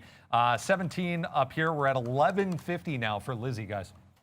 Wow, and always check out that volatility halt page. I may have got out too early on this on that Ford. It's trying to make another low, but I'm staying away from it. I actually just made my first trade in Luckin Coffee to the south side. It looks like it's making a bit of a turn here off of that. Not 6 even. Oh, sorry, not 7 even. It turns out that it's going to be like a 665, 6 area. If it gets back to like 6, I'll definitely take some out. But that's just, it's too much volatility to ignore. And yes, it's the OTC markets. I also want to shout out to Mr. Mendel. Thank you, Mr. Mendel. Wow, that takes me back. Anyways, I want to shout out to him for getting this one on our radar. I don't always trade the pink sheets, but I'm no way I'm going to ignore them today. Also not short, of course, AMC right now because of this. And this is GameStop pushing through those highs. Yeah, might have dodged a little bit of a bullet there. Is GameStop heading to 68, maybe even a 70 potential break. Oh, yeah, and we reloaded the cup right now on AMC, guys. We got 705s. We reloaded. We put on our biggest position yet on AMC, so that's why you're just seeing me get out like gunshots right here on AMC. Also, yeah, a good job joining to the party here, Neil, on Luckin Coffee. It's been a good one, and yeah, your boy's been on this one hard today. So look at AMC. We just took some more out upside there. It could still fail, man. We're going to give it down to 690 or so. Watch out for that play. But yeah, all good up on this side, guys. Neo, though, still bouncing around 57. I wish it was doing more. If AMC moons, guys, we got it. Let's see if we can't do some of this today. Didn't notice this happening in Virgin Galactic. I love Virgin Galactic, of course, so you guys have heard that before. But a bit of a push, and by a bit, I mean like a $3 move downside. I don't really see any news. The market sort of holding up, but it looks like there's a lot. They're getting absolutely crushed here. So if it makes a hold at 53, probably something I'll revisit later on in the session, but that just popped up on my radar, and there's no chance that I'm going to ignore it. Just to go back over to TTOO, I almost called the stock tattoo, because in my head, that's what I call it. It just made another low at 310. This is one I'll probably be in for the rest of the session. We'll see what happens here, but I want to make sure I can hold this, maybe short some pops into like a 330 or the 340, which I currently have. I'm still watching this GameStop and at the same time looking at the 725 area in AMC. And what I'm kind of hoping is that there's a big shoot to the downside on GameStop, AMC still gives you a shot at 725 for a scalp turn on that particular name. Are you trying to go short AMC there?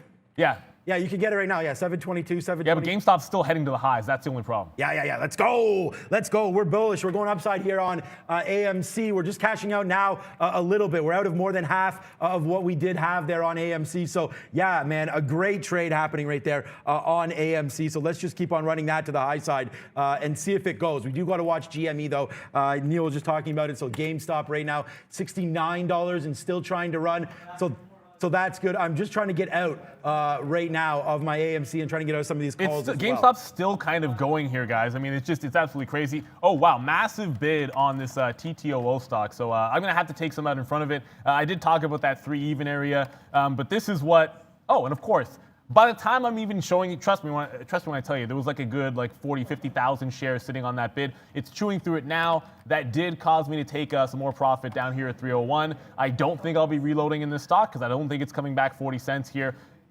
Maybe going to be looking at this 280 area you saw in the afternoon, and this is going to be post-market at just about 4:30 or so. There was a little bit of a dip by at 275, so maybe that'll be the next stop to the downside there. Okay, we're going to try to get Ford as well if it breaks back above 1160. I talked about liking that, so we'll give that a shot. And yes, sir, right now, DAP's up for anybody who's trading AMC with me, guys. A big trade here. This one rifling to the top of my board now for profits. Wow, Luck and Coffee's number one, but yeah, this stock's starting to go now as well as AMC to the moon here, guys. Let's see if it goes. Go, go, go. Go, go, gadget AMC now to the high side if we're breaking. Bang, a nice little 50-cent winner here as we continue to hold this stock. Let's go AMC, guys. Oh, sorry. I was looking at GameStop to 75. Like, is that even right? So 75 on GameStop at the very top. So, and I'm trying to watch one to trade the other, which is absolutely crazy. And it just halted to the upside. So we have a volatility halt on GameStop. I don't know if that's going to stall AMC out, but it doesn't look like it so far. I mean, if this is going to be like a second or tertiary squeeze on Game, I'll look at 85. Maybe that makes a little bit of sense, but halts up. I'm going to be making that reopen play potentially on GameStop here if I can catch any action. If it does if it opens to the downside, or if it cannot hold like the 75 off reopen, that's the only way post-halt I'd like to get into it. Oh, hell Brendan? yeah, Brendo. Yeah, watch these other ones as well, guys. Costs starting to go. Also, Naked Brand starting to pop up as well. Hey, yes, big win here, man. Props to anybody again. And not only that, guys, we just destroyed Palantir. Like Palantir goes 33, bang, up to 33 and a quarter. Nice little 25-cent win there. We just continue to annihilate that stock. A good trade. Obviously, it would have been better to get it down here, but my trading style is quick scalping in and out. So we do that on Palantir. And yeah, by the way, man, this is what happens when you believe in a trade. You put on shares. It comes back down to VWAP. We go nepa, and then we rip this thing to the high side. So there goes AMC. Bang, bang, bang, bang to the high side right there. Pardon my French, but that was a good trade as we continue to go higher. Get out of some more Palantir maybe for this 15, 16, 17, 18, 19, 20, 21, 22, 23, 24, 25-cent win. Let's go, Brendan. Big move for Zoom here, guys, as well as if you need more to look at Zoom. 388 to 408 in a straight line here. 5% on Zoom. They're talking about that workflow rooms that we discussed earlier in the week again today for Zoom, guys.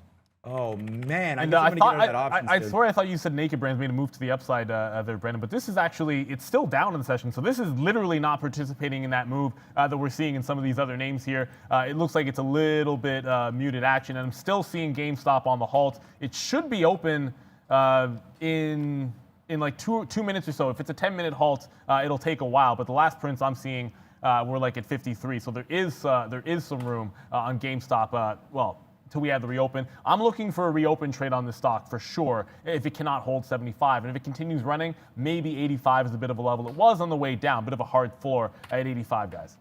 Okay, yeah, so Palantir out, good again, out 15s there. We'll see if we get some more high side trades to get out there, 15, 16, 17. Yes, we actually have an offer at 25 that we didn't get hit on, so we're going to wait for that. As I was counting it up, it stopped at 25, and that's where my offer was, so we misstepped on that one there. Yeah, a lot of opportunities missed on Luck and Coffee. I could be up like millions of dollars, but it's hard to trade pink sheets when you're on the show, so let's just wait to watch this one. 670 going to the high side right now. Luck and Coffee, a lot of trades already done for me on this one, and we've already made quite a large dent today in our P&Ls for that one, making everything back on this Ford trade there on Pinterest and on Luck and Coffee, double that. We made more on Luck and Coffee than we lost on Pinterest and on Ford, so that's been a good trade. Shout out to Jeff Mendel from OTC Markets for that shutout and that heads up on that one.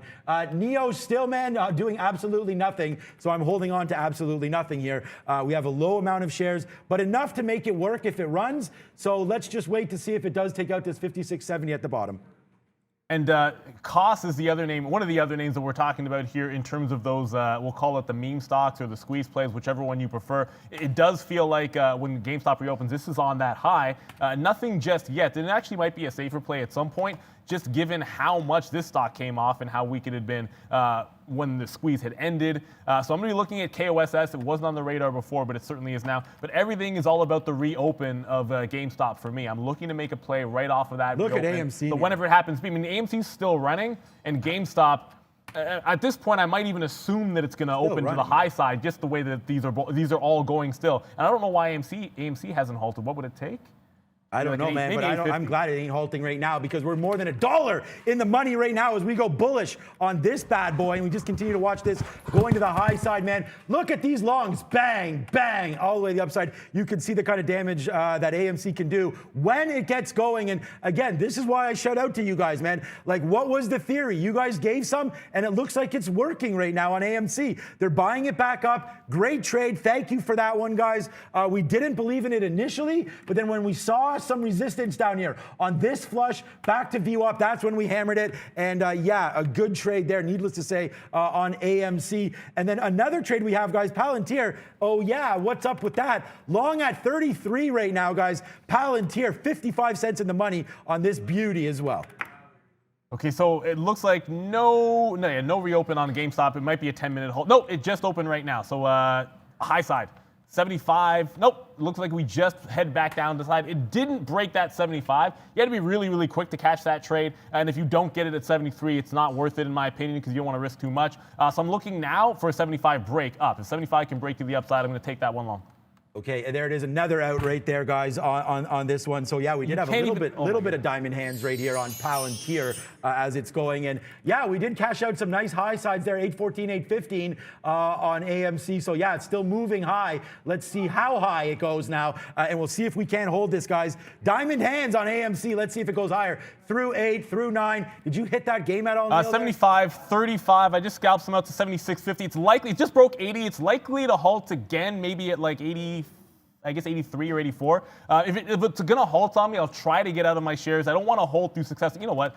It's ridiculous. I think it's going to halt. So I'm just going to take some out here. The rest out at 82.77. So GameStop, that was a very, very quick reversal. You heard me say if I got it initially at 83, I would have shorted and maybe tried to catch a little bit of that reopen move. So 73 and caught like $2 or $3. The second, I would have had to chase it down, hands away, and then 75 break was what I was looking for. But I'm never trying to hold through an upside halt. It's just not. And again, look, fantastic, because if you did it 2 successive times here, you're deep in the money. I'll take it out at the top and then look for another trade on the reopen. But waited the entire way for GameStop's reopen for this trade.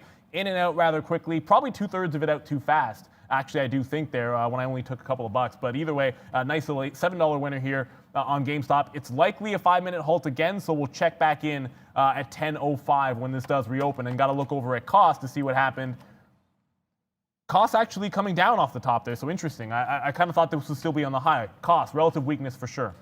Okay, guys, and congratulations. Go get them over there, Trader Pratt, if you hear me, buddy. Congratulations. I love when these guys get excited. It means a lot. And like, you know, we can make money over here. I think now, anyways, who cares? I'm not going to just keep talking about the streak. But we lose on Neo, that's for sure, as we go long there. And not losing much. We identified that there was an issue on initial breaks. It goes up to view up. We get out, and there's it breaking that bottom.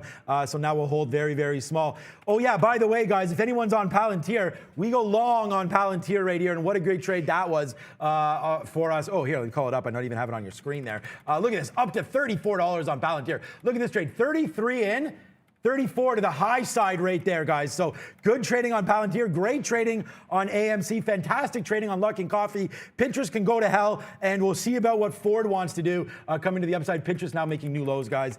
Brendo at the big screen.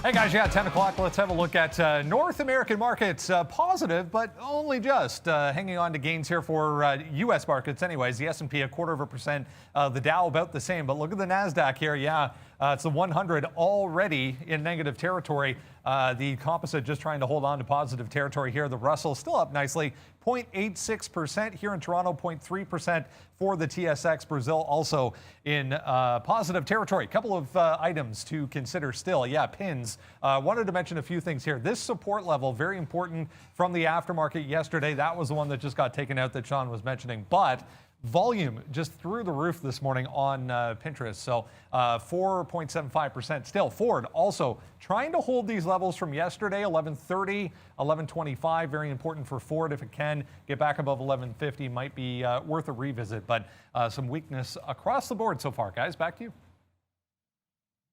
So I've got a question. I think it was like Tyrone Biggums. Thank you very much for asking it. He said, what is your bid when GameStop reopens? It's not an auto long for me. And the last time it opened up, I looked at it was a quick high at 75, and that's why I said break out 75 as fast as I could.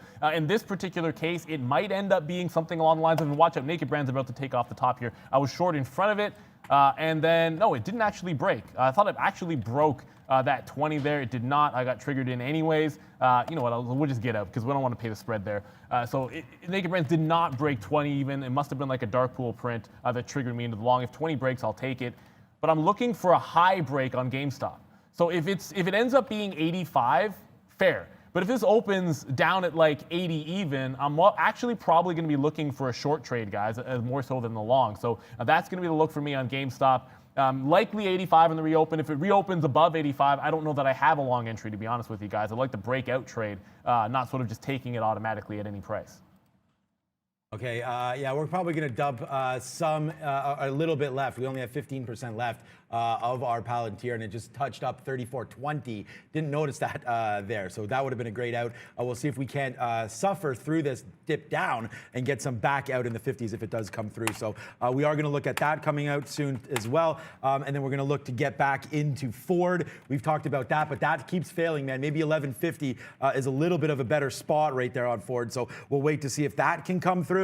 But other than that, man, it just continues to be a big day for us. We've been trading a few different names today that you may have not seen. Luckin Coffee is one of those names after filing a Chapter 15, which we found out what that means. And that means same as Chapter 11, but for U.S., non-U.S. listed companies. So thank you to Jeff Mendel for that shout out as well, letting us know exactly what that means. Absolutely, and look, it's all about getting you the news that comes as it is. We didn't know what that was. We knew it was going to be an actionable stock. I mean, certainly, it looks like maybe 20 seconds or so until like GameStop reopen. Now, this is where my eyes are going to be glued. I want to see what's going to happen here. The other play too, and remember, I actually just got in on a failed, not actual break on Naked Brands at 120. If GameStop opens to the upside and I miss a shot at a breakout long at 85, there is a chance to literally just take a high of day break on Naked Brands, which could be the other way that I play this. There's the reopen. For now, it looks like the 85 break is going to be in place, and as quickly as it happens, yeah, actually, no, I did get it there. So, I mean, it broke and then immediately slammed back to the downside. Yeah, this is going to go. Looks like it could fail here. I'm going to get out. Brent? What's up, Ben? No, shaking out. Digital Turbine, guys. One from yesterday. This is an earnings play from yesterday. Big move. You can see into all-time high territory on the daily chart. Here we are again. More all-time highs for Digital Turbine, guys, up 10% today.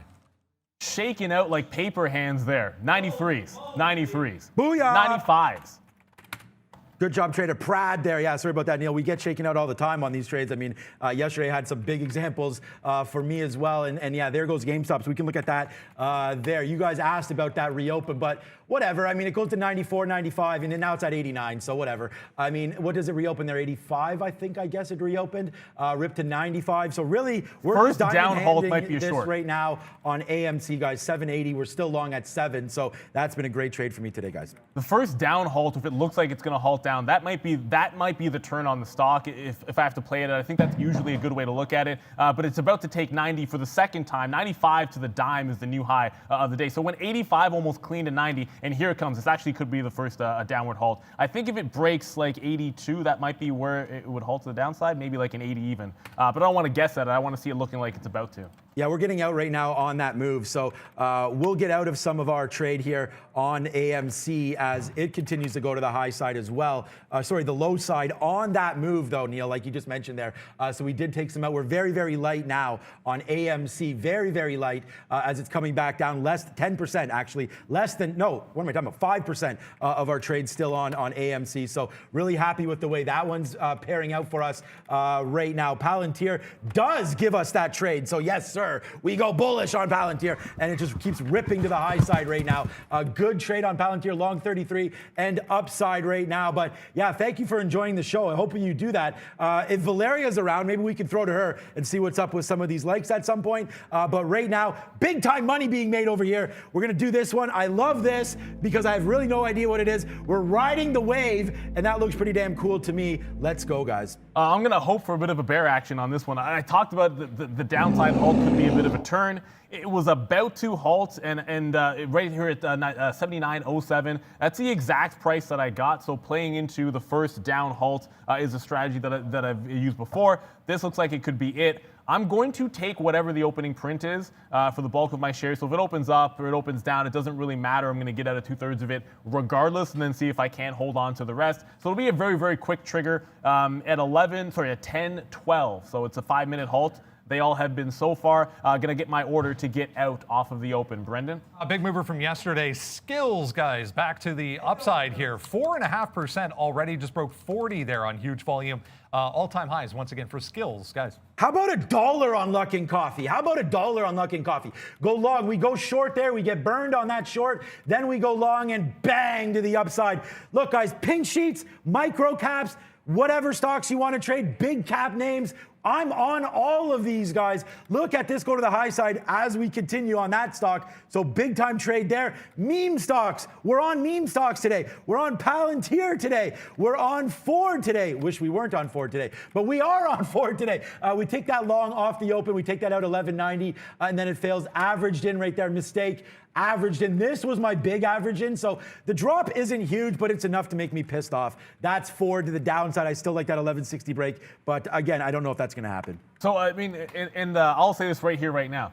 If this was like last week, if this was GameStop at 300, these other moves to the upside, I wouldn't be playing this one until it reopened after the down halt. But in this particular case, after it's leveled off the first leg, there aren't as many shorts in it, certainly as there were last week, down to like that 50%. I think some people are throwing that number around. It seems relatively accurate. Either way, I'm going to get out wherever it reopens. So you know what your downside risk is likely. It's very unlikely to open above the current high. More likely that even a bad reopen is going to be in the 85 to 86 range, and I would get out the bulk of my shares at that price. So we also have the ability to guarantee and lock in a market on open order, which does fill in the event of an auction, which is what this is. Of course, any reopen on a halt is going to be an auction. I will get out 2/3 of it, regardless of where the price is going to be. There's one stock that I'm going to come back to this one, and it's going to be a bit of pie in the face here. JG, now obviously you're seeing crazy moves in all these. I like Pinterest. That's going to be a disaster for me today. That'll be my biggest loss all week, but it was a trade that I liked the most, so that probably should be true, and it is. JG was one that I was watching for the turn, and my goodness, there was some fishiness happening in the pre-market at 850 all morning long, and when it halted to the downside, it was right in front of that 850 and then reopens. These are things you got to watch. Now, these previous, support and resistance in the pre-market levels, forget about the fact that it traveled $4. When it comes back in, it's still good, even after that retrace when it goes through that 850 level. So JG, a bit of a missed opportunity. GameStop in 2 minutes. One way or the other, I'll get the bulk of it out when that does reopen. We'll see what happens. Yeah, exactly. We'll see about what happens when GameStop opens back up. But things going well in trading land today for lots of people, and I think including hopefully a lot of our viewers here as you guys continue to make money. What's up, V? Hey, Sean and guys, there are more than 11,000 of you out there, which means we can get way more likes. Please be kind and click the like button. Back to Sean. All right, back to me. Let's go. So Palantir right now, 66 cents, still in the money to the high side there. We're going to wait to see what we want to do with dropping it off. Now we still have Ford as well, and AMC still 61 cents in the money. Let's see if that can go a little bit higher off some GameStop. I know Neil's looking at GameStop. What's up, Bren? VGAC, we talked about this one, Richard Branson SPAC yesterday. Down today, but just popping up on volume here, back through 16.5. This is going to be 23andMe, if you remember from yesterday. So a nice move again today for VGAC. And of course, it's going to happen. I go over to GameStop and say, I can play GameStop. I can play Naked Brands off of GameStop, and Naked Brands breaks 20 even while I'm sitting here in that halt. This was probably as clean a trade as you're going to see. I was messing around with the short before. This was when it didn't break, but I got triggered into a 120. I just got out of it right away. And there it is, like clean right to that 126, which is essentially what I was waiting for. And instead, I end up playing GameStop. Now, do not forget on Naked Brands, I think we talked this level before, but that 11, so the 140, and there's GameStop. It does open. I got the opening print. We'll see what that is in a second, but I'll throw a stop. If it breaks 80, I'm going to be out of the 79 short. Good, yeah, nice trade there, buddy. Yeah, trade that GameStop and trade it well. Good trade there for Neil on the short on GameStop. We'll see. AMC, so yeah, still to be determined. I guess shouldn't say that until it happens. Okay, so I just got out of my call there for AMC, so thank God for that. We took that out, $2 calls, just got hit for $5.50 there, so a good little move to the upside on AMC there. Good call on that one. And then there's the move over, and I guess because these guys are chanting over there, congratulations to Greg and Prad, hopefully, as well as Neil on that GameStop short, guys. Good job. It just bounced away from my order. I thought it was about to halt limit down. I was like, let me hold the rest of this through the rest of that halt. I mean, take the opening print and you get kind of punked because it goes to like 77.80 and you only get like $1 on that. But I did hold on to some of it. The current low looks like it's like a 72, 73, and it's trying to bounce off of that. If it takes out 80, I'll just be out. Otherwise, I want to see if we can't get this back down to that halt price at 73.50. Doesn't look like that's going to be the case. Might have got a little bit greedy with this one, Sean. Maybe, but you know what? Greed is good sometimes, and like just like here, guys, you know, we held this one. We got greedy on AMC, no doubt about that. We were down on it early, and then we just said that's enough and destroyed it to the long side there. And it comes right back down to VWAP. It absorbed that 7 out there, and like I just said, I have one call left from $2 calls there. Naked Brands, Neil, I know you were looking at that one as well. It's starting to go now to the high side, so oopsies. Naked Brands here. I'm not going to short this one. I'm looking at a 135 break on NAKD. It's a high from a couple days ago. 135 break on NAKD. Your boy's going to be on that one as well. Yeah, so here's what happens in GameStop. You get greedy. Could have had like 73s, of course. End up getting out here. Back in on a short, 82.50, and then out basically flat. So a little bit shaken on that one in terms of short trade. It's one of those, if it's squeezing and you're short to the upside, you're probably going to have quick trigger to get out of it when it looks like it's a bit of a turn. I should have taken 72. When I had the chance. There's no question about it, and certainly it can be pie in the face on the short side there. And the plan to get out on the reopen also probably cost an extra $4 or $5 on that short on GameStop. Either way, that was the structure of the trade that it said the entire 5 minutes during the halt, so I stuck with it. It's definitely going to cost some of the upside, or it gets, in this case, downside on the short trade. Brennan? All right, elsewhere, guys, Zoom still going here. Just had another alert go off on Zoom. Now 414 for Zoom, up 6%. Very, very strong today, guys, on Zoom.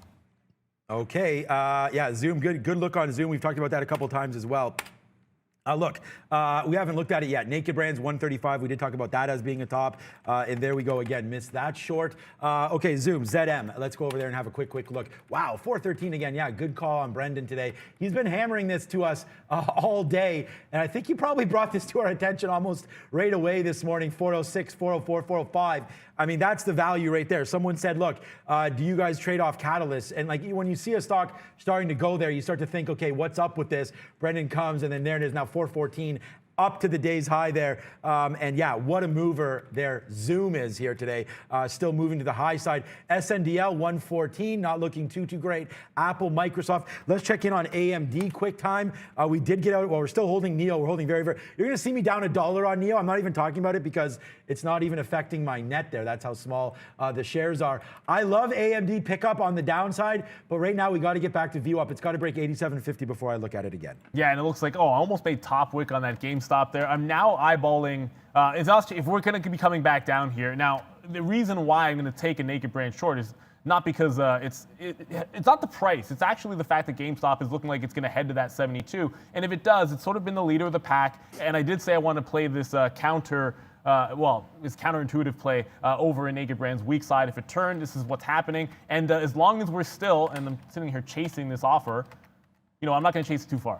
I just tried to get like 24s, 25s. I was able to just get 23s there. I won't chase it too far to the downside. But I thought GameStop might halt if it approached at 70. It's at 72 now. It's continuing to push to the downside. So I'll play it over in Naked Brands instead off of this high of day. Yeah, I love Naked Brands. I love it breaking. And actually, if you look at Naked Brands, I know Neil's going to play the short, but I think, anyways, NAKD, I think that's what you said. NAKD over here, this was the level here, the 20. This is a 20 period. I still think we could test this. So we're going to go long through 136 right here on Naked Brands. So let's wait to see if that comes through there. For me, anyways, on that play. We'll wait to see. NEO, okay, maybe enough is enough. We went long there, and it's continuing to go to the downside, down 2.4% right now on NIO. So we will wait to see if there's anything about that now. I can't even find, here's another 20-minute here on NIO. Like, I guess this is worth a try here at 56, but look at what happened last time off the open. It dipped to 55. So I think a little bit of a long here at 56. Let's try it on NEO and see if it doesn't have some legs back to the upside, down that 2.5%. I don't normally like longing things that have been hit so hard on the day, especially like this name. I mean, look at this. There's really no reprieve. There was a little bit of bounce at 56.40, up 30 cents, but then it just crashed back down. So let's take NEO here and just use 56 as our out. And wow, that LAIX on no news whatsoever goes up, and what goes up must come down. It's all the way back down to 625. Just to try it, look, and of course, there's another. Yeah, I'll just get back into it if I can on Naked Brands. There does not break a 125, and I just get punched out at 125. So I'm gonna get back into 24 if I can. But the LAIX, I was about to say, right to the pre-market breakout at 6 even. Maybe it holds that. It doesn't feel like it. If it breaks, this was a $2 stock yesterday. There's still more that it could go to the downside. It is 10:20. It's time for our small cap recap. Brendan is at the big screen.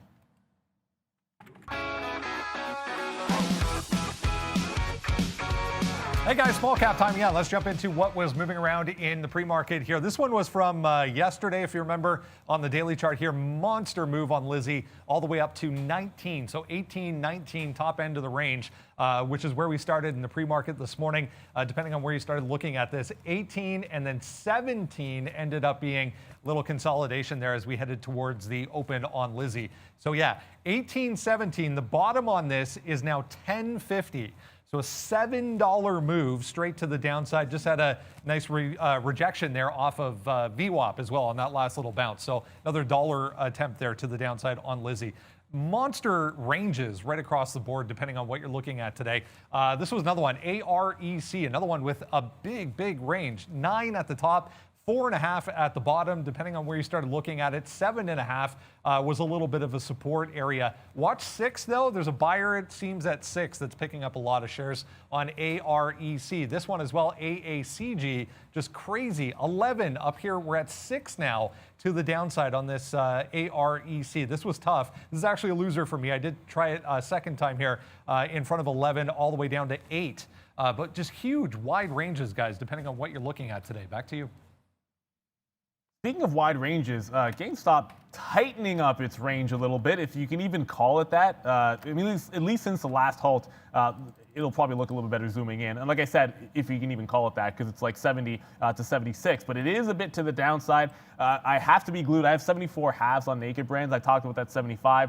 It looked like it was breaking once. Triggered my stop. I just got back in at the midpoint. If GameStop goes through 71, good chance that we're back to 120 on Naked Brands. So that's the play I'm looking here. If we bounce to the up, if we bounce up in GameStop, go through like 70, 76 half, I might not want to wait on getting out of this short trade on Naked Brands just because it has been following lockstep. Here comes the possible breakdown at 70 even, and I might double dip on this. I might actually take 70 even break on GameStop while still holding the Naked Brand short. Ooh, yeah, I love that. Well, yeah, you got to get aggressive sometimes, guys. Okay, 56 going to break right now, and we tried to get a little bit aggressive here. We just talked about NEO and looking to see if there was a bounce, and there's not. So right now we are long 56.25 on NEO. Obviously wish we were not long here, but we did try a stab. There is some size here at 56, as you can see, but my guess is that gets just blown away there. I don't know, Brendan, am I missing news here today on NIO? It's down 3% and just puking. No, I haven't lost that much, but I lost a little more than I wish I would have based on that. Sometimes I like to buy those dips. Look, I'm not in trouble here. We're long at 25. So to talk like there's a problem, there's not. But obviously, I want every trade to win for us. Trying to make some of that Pinterest hate come back here. And it was one of those situations where there were 2 trades. I had to have them both. I mean, there was the 70 break on GameStop there. I was able to get 97s. Thank you, Day Trade the World. It's not a shameless plug. That's a ridiculously good fill for a breakdown trade when the liquidity is like this on GameStop. I just got out of 2/3 of it at 67 for $3 winner. I'm just gonna go break even stop on this, guys. If it breaks above that 70 again, I'll just take it out. There's no reason to hang on to it past there. But there was another side of this trade, and that was I said Naked Brands in front of 125. Now, and this is going to be sort of a frustrating thing for me because I did have the short before. This is me getting out of it when it doesn't break 125. Thankfully, midpoints, again, thank you, Day Trade the World, able to get 24 half. When GameStop broke down, There we go. Naked Brands broke to the downside, so got 22s, 21s, and 19s out there, still holding about a third of the position. If GameStop looks like it's holding downside again, I'll try to cover probably around 63 or 64 if that's the case. But right now it's still holding at 67, 68. If it breaks back up above 70 even, I'll try to get close to a break even out. So we just did really well there, thank God. We'll zoom in a little bit there. NEO does bounce. We take some nice profits. So we're actually, NEO could go positive for us on the day. If we just get like back to like 50 or so, then we'll be positive on NEO. So I was just talking about it like I didn't like it. And there was a nice little bounce right off 56. Bang, out 30s right there. So we're long 18s. We take that profit. It's not going to be a huge one. But like I just said, we weren't sure what was going on, or I wasn't sure anyways what was going on with NEO today on this downward movement. We've been crushing luck in coffee today. That's been an easy one for us. And then Palantir, we're still holding that. That's been a good one. And then we're light. We're almost out of everything on AMC. I talked about my calls expire next. No, not even next Friday. 2 Fridays from now. So, no, it is next Friday. The 12th or the 19th. I'm going to double check which one I have. So we did get out. We're only holding one $2 call right now. Just took that out at 750 or so. So that was a good one. And yeah, what a big move up to 820 today. We basically have that high. We basically have the bottom. I mean, this is going to be the bottom, 650. But on the way back upside, that's when we noticed some buyers coming into this stock, AMC. We take it, we run it, and that was a fantastic trade for us as well. So really, really super happy with the way everything's pairing off right now. And then Ford, I don't know, man. I'm going to cancel my going long through 60 and reevaluate, but I feel like I should have had some down here. Yeah, and I did get out when break even came on GameStop, like we said we would. It's actually holding below that 70 even, but for me, I can hold in the money on Naked Brands with the same kind of idea that if it continues to flush, well, I'm already holding a short, which should benefit from that move to the downside. So no need to hold on to GameStop there. And again, that's sort of the benefit of trading two stocks that are moving lockstep. It does give you a chance, and it's not really a hedge. There is zero relationship between Naked Brands and GameStop in any traditional sense there, guys. It's just the fact that they tend to move in lockstep, and that allows me to be able to play both in the same directional play, but then hang on to the one that I feel is the safer if we do get a bit of a stall out in GameStop. Speaking of which, I just want to go to KOSS. Yeah, this was another way that you could have played. You could have also done this with GameStop. You could have played KOSS. Naked Brands is 66 million in volume with much better liquidity, easily safer to sell and hold. But there's GameStop 65, so going to hang on to this Naked Brands. It's just going to start filling me to the downside. 115 probably the target. Yeah, let's go. Big trade, yes, thank you. NIO, we're monstrous again here today. Congratulations, thank you for joining the show. I'm gonna double check on this. I don't even know if we threw to Valeria, I've been so busy. Hey, what's up, V? I see you right there. 2.7K likes, Miss V. Let's get that going. If we can get a little bit higher. How many viewers do we have there? About 11,000. Welcome to the jungle, guys, as we continue to go higher and higher. Look at NEO, and we turn positive. Boom on NEO. We do that from this to great on NEO as we take it to the high side right now. Get some more out. 50-51s right there. Good trade. 40 cents in the money here. 70 cents in the money on Palantir. We're long luck in coffee at 810 right here. That's obviously good. That's at 833. And then AMC, everything's working right now. I said I'd revisit Ford. I got to do a better job of looking at that as well. I still like the 60 break, but maybe not as much as I should have before. We'll take a light 1160 break on Ford, guys. Yeah, and I'm going to come back to Pinterest, which stunk. It's doing the same thing it did yesterday, which is holding a bit of a low. Let me go to the 15 so you can see. This is my garbage long that we just had. This dip by, it was good at the same time, well, about the same time when I started looking at like a 1030 area. The fact that it's going to hold this like 80 even, I'd rather see us catch this at like 11 o'clock, maybe a little bit closer to 11 o'clock, but the consolidation lower is above that previous high at 80. That's good. So I'll probably be looking for a bottom pick at some point here. And to me, it's not a revenge trade. This is just seeing a setup that worked yesterday and then applying it a little bit differently on Pinterest, which again had good earnings despite the fact we got crushed on that long. Brendan? A little one to have a look at here. Document Security Systems, DSS. That's not where that goes. Big move down again today. If you remember going back a couple weeks ago, we were talking about this one. This is their second offering in about 2 weeks. So huge offering if you go back to beginning of January, and then again, $4 down to $3 here, guys. Trying to break back above 320 though for DSS. Huge offering today. Always got to watch out for those. One other name we've kind of, well, maybe neglected it a little bit here, guys, but I just want to go back over to that LAIX.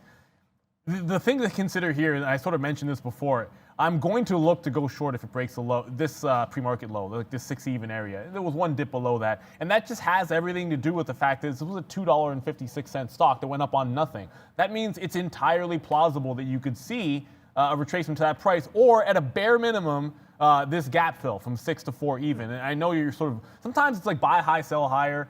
Sometimes it's sell low, buy back lower, whichever way you want to call it. So that's a thesis. I know it's come back down like from 12 to 6. It's been chopped in half here, but that doesn't mean it couldn't fall further. If it holds this consolidation, maybe you get a power hour push to the upside, but I kind of feel like it's a bit muted for now. So the first look for me is going to be a 6 even short, even though it looks crazy on LAIX. Okay, guys. Okay, so we're just still looking. I still on the same kind of trades here. We did get some out there on, what was this, 56.50? Yeah, so that was putting us positive. So right now we're just running with profits on NIO here off of this long. Like it was down 2.5%, 3% there, and I was like, saying I don't understand why. So that was a good pickup to the high side for us. So that was a good trade there on Luckin Coffee. Sorry, on Luckin Coffee has been a great trade. I'm just trading that right now as we get in and out on that. I don't have a problem showing this to you. I know Day Trade the World is up an extraordinary amount of money off Luckin Coffee today. So congratulations to all of our Day Trade the World family that's watching this. What a big move to the high side there. 28 million shares. Slowed down immensely now, Neil. I mean, that's going to happen off the open. You can see the volume really dying down now. So that's Luckin Coffee for you. We'll watch that. A good name. You always got to pay attention to multiple markets. I know Neil trades Venture and some different stocks in Canada. Oh yeah, you were going to trade El Dorado today, Neil. I didn't want to forget about that. If you were looking at it, you guys have probably, I mean, if you really pay attention to the show, you've probably seen me, and I probably have to call this one up for you guys. You've probably seen me trade this QMX on the Venture. Just to give you an idea what it looks like, this is like the least amount of. Whoops, why did that not change? I'll have to go manually here. This is what it looks like on low liquidity. Yesterday, these levels were about 5 to 10 times the size. Reason they're being bought by El Dorado. It's cash and stock deal, so I do market making on this stock, like side to side, taking larger size shares just to make the spread. But today, El Dorado made some moves. So this is what I was looking at the face of, and I actually was trying to short that QMX at the top when I saw this start to roll over. But El Dorado gapping to the upside and then continuing. It's now back to like a 1230, making a bit of a high. And this is in the U.S. It trades in Toronto as well, which I would tend to prefer to trade in Toronto, but you guys are all in the U.S. usually. So I'm looking at this like 1265 retracement. It will likely be a different price if I trade it, but I'm also likely to trade QMX by proxy. So if you see me short QMX, it's because I think there's going to be a bit of a rollover in El Dorado Gold around this 1250 area, guys. So it's just something I do on the side. Brendan, what's up, buddy? So we have the LAIX, we had that AMBO. There's a whole bunch of these little tiny Chinese software companies moving around. This is another one, METX, that just popped up on a volume scanner again. You can see a couple times we've had just massive prints go off. $4, big level for METX again. Another little tiny Chinese software company if you're into that type of thing. It's 10:30. That means there's an hour left in the session over in Europe. Valeria is joining us down in the corner. There she is. What's up, V? Hey, Brandon, European shares are trading higher following vaccine rollouts. BNP Paribas trading in Paris is up more than 2% after posting a net income for the fourth quarter and beating analysts' expectations. Back to you. Yeah, it's interesting to see some of the earnings plays here today kind of falling off a little bit, guys. They're fading, most of them. Yeah, I don't love the fact that they're selling it off. It's like, what does that really say? We round out the week. It was, you know what, it actually still is a positive week. As I say that, the NASDAQ just turned negative and the ES is trying to hold up. But, you know, I'm looking at Disney here, which, relatively speaking, looks pretty good, guys. It's holding that bottom. I actually just got some more shares out of Naked Brands. Looks like it can't go past that 120. And upside, here comes GameStop to 275. So I'll probably cover a little bit more of Naked Brands. I don't want this taking off that 75, 76 level. And I'm still holding like 20% of that short. Guys, let's go back to the well here with some hot dogs because, I mean, look at this forward call. I was waiting for a long time to hit this forward call at 1160. I mean, how long were we talking about this?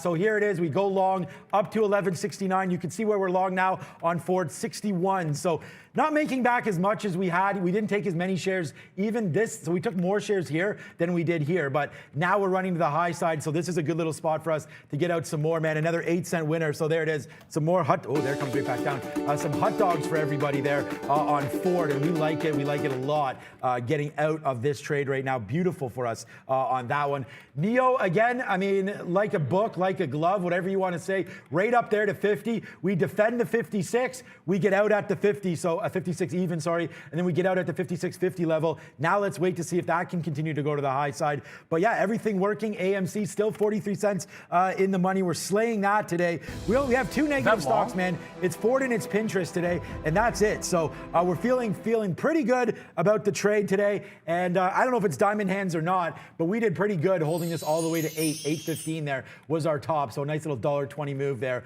on AMC. And I know Neil's watching GameStop. So whenever he goes long on GameStop, I'll probably go long on AMC. I was about to, the funny thing was I was about to look for another break to the upside here, but GameStop just stalled out at like 77.5. I thought maybe you were going to get another push, but it bounced off VWAP. The last trade we did have was a short side trade. And I probably should have been looking at a 75 short there, but either way, like I said, I'm still holding that naked brand short. So I took a little bit out when GameStop was popping through 75, but now it's starting to, I want to say, settle down. It's holding VWAP here at 70 even. I'm probably going to ignore these wicks. The actual low is going to be 65. Like if it takes out 65, I think that's a momentum break as always to the downside. Right now, it does feel like it'll be like a 77.50, maybe even an 80 would be the next breakout to the upside as it just bounces again off VWAP. I will flatten wherever Naked Brands is. If GameStop is trading through 80, suffice to say I'll be all out of Naked Brands, even if it hasn't broken that 125. I was just, as we went to Brendan there, I was just showing you guys Disney for a split second because I was trying to say that it was holding up rather well off of the lows. It's back to flat on the session, so this is another one that if we catch a solid rally in the afternoon, maybe Disney is going to be what participates in it for me today. I always love me some Disney. Not always the best day trade in the world, but certainly the strength that it's kind of showing on those dips. Of all those earnings stocks which got flushed, Disney not really doing a heck of a lot. And it wasn't really an earnings play so much as it was positive news. Yeah. Earnings was there was no earnings for Disney, I don't think, right? They've either done it or they're coming up, but yeah, it was the reopen play. So good call on that with the legislation coming through there for them. So we just took out a little bit more on NEO, but look at Palantir, man. I mean, this is just another stock that we've been loving for a long time here on the show, and it just is upside, man. Just going, gone here on AMC, on Palantir. It just touched a high again for the day at 34.18. We're long 33, and again, you know, like that's the thing. Yesterday, we only went short. Like people could say, and this is I'm not going to, I mean, sometimes I throw shade on other people, but some YouTube channels, they go, wow, you just take the high of the day, break it and go. But, you know, like that's what we did basically here. We waited for 33, not the high of the day. We could have got a little bit better. But like yesterday, we loved the short in Palantir, and I gave you some reasons why. So like you take that high break in the morning yesterday, and you get destroyed there. I mean, if you take it, I mean, when does it even open? 9:30. I mean, this is a 1 minute chart. If you take it and get out, that's fine, but it goes 50 cents. And then it drops down $2, right? And we were looking for the short. Today, we flipped the switch and we're only looking long. And again, this is how Palantir trades. We knew it was going to dip down. We should have been sitting here at these levels to take it. But sometimes you just got to sort of adjust the strategies based on what you see and what kind of a day it is, right? So right there, that was a good call for us. We're really happy with Palantir. I'm going to let it go and see if we can't keep going to the high side. We're very, very short on, or very, very light on this one, guys. Wish we had a little bit more shares, but we have dumped them all off on this 30, 40, and then up here at 78. What's up, B? Sean, it's interesting you mentioned that Palantir. I was just reading once again the news that came out today did finally have a dollar figure in the actual storyline when it comes to the contract with BP. The first time we read about that BP contract, there was no dollar figure. Today they're talking about billions in value for Palantir, so that could be a little bit of positivity for them. Today, let's talk about Snapchat, guys. Another one from the watch list this morning. Just took out that high from early on, 59.40 there. More volume coming in as we work back to the upside. So this big dip down aftermarket yesterday, completely gone. Snapchat up 2% now. Yeah, and to remember, I actually had this one on the first move up here. It talked about fading it in. Got like 70s in, and then right out when it broke that 58. So it's going to be like, considering the move that happened, it's going to seem like a really, really tight stop, but I feel like that's the way you have to go with these. It's not It is all the way back because it's positive on the session, but there was a push to like 61.50. I like to look at post-market levels, so if Snapchat gets there and tries to reverse, you'll probably see me dip into that one to the south side. I'm all out of naked brands, and that's mostly going to be because of what you're seeing happen in GameStop here. Again, it's pushing through these highs. Every single break I've taken to the long side has been at an even dollar, but this current high is looking at, it's about 77. It's not to the dime. I'll probably try it for less shares than I've been using before, but it just feels like it's getting strong again, and I want to be involved in it if it does break that 77 up. And it might even be like a scalp to 80 even if it goes through. But like I said, it's definitely calming down a little bit here in GME. I just want everyone to notice the difference in mentality here, because like when we were talking about Ford in the morning, like I was giving this a lot of room here, right? Because again, I just thought some of those market on open orders, we gave it a lot of room. I lost way too much money. I didn't, but we did. Lost way too much money. I don't normally have these kind of losses. And then you can see what happens right here. It breaks through 1160, and that was that level that we took initially. But like now, this is the thing. We talk about catalysts. We talk about everything slowing down, making the right plays, making the right moves. And like right here, it's slow now, right? I mean, look at the volume. Look at the volume off the open. It started picking up. So we got in. It tipped up. That's our 10-penny win. Whoops. We'll take some of that out. Our best out 69 there, but most out 64, 65, 66. Now you're back down to 61, so we'll take a little bit more out right now. So that's just what it goes. Like you hit the home runs early, and then you kind of sometimes got to wait and see how it plays out after the market is open, and then you get some sentiment back to the north side. I liked Ford today. It was up 4 or 5%. Now it's up 2%. Do I think it can retrace back? Yes, but I am going to drop this if it breaks through VWAP. So very, very simple explanation. It's worked for me throughout my career, and just recently I've adjusted a lot on how I trade, and I've talked about that. This is brand new for me and Neil. We've been live on Instagram. Follow me on Instagram. We've been live on YouTube now since I think it was April 6th, almost approaching 200,000 subscribers, and we want to thank you for that. And speaking of subscribers, in what is going to be the most obvious segue of all time, we do this every couple of weeks, and you guys know this every other Monday for our subs. It's a way to get back to you guys. It's a Q&A. We bring Arun in. We've had Mark Roberts join us as well, but all three of us, Sean, myself, and Brendan, Miss V, of course, as well when she's here. We're going to be on this one. We'll do it right after the show. As you can see, they're 11:35. We go for about like 45 minutes or so. Get your questions ready. Join in. It is a give back to our subs, so we do appreciate you.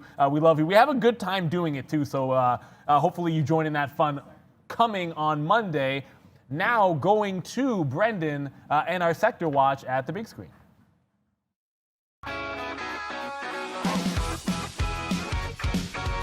Hey guys, yeah, about that time. Let's have a look at the S&P 500. We'll see what is leading the way as far as groups are concerned today. A few things popping out here on the strong side. Overall, we are positive, but only just 0.36% to the upside. If you have a look at the actual chart, you can see we are, we have dipped into negative territory a couple of times, trying to work towards the highs though.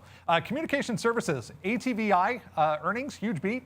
9.8% to the upside. Viacom's here. TTWO, we have NWS and NWSA. So depending on what you want to trade, the A class or the normal, 9%, 8.8% for that. So this group, communication services, providing a lot of strength for the overall market so far. Some of the banking sector is negative. You can see diversified financials. Mainly there are some earnings names in here, but AON and WLTW in the insurance group helping to limit that. So overall kind of flat for them. Consumer discretionary and industrial stocks, the two leaders by far to the upside. All of the hotels here, big time moves today. Wynn up 9%, LVS 6%, MGM 6% as well. So really nice moves. Even the cruise lines here, 2.6% for CCL. Norwegian as well, 2.6%, showing a lot of strength. Tapestry, 3.8%. In positive territory, leading some of the apparel makers. Etsy's here, L Brands as well, TSCO 1.8%, GPS, Ulta Beauty as well 1%. So consumer discretionary is really leading as far as upside goes.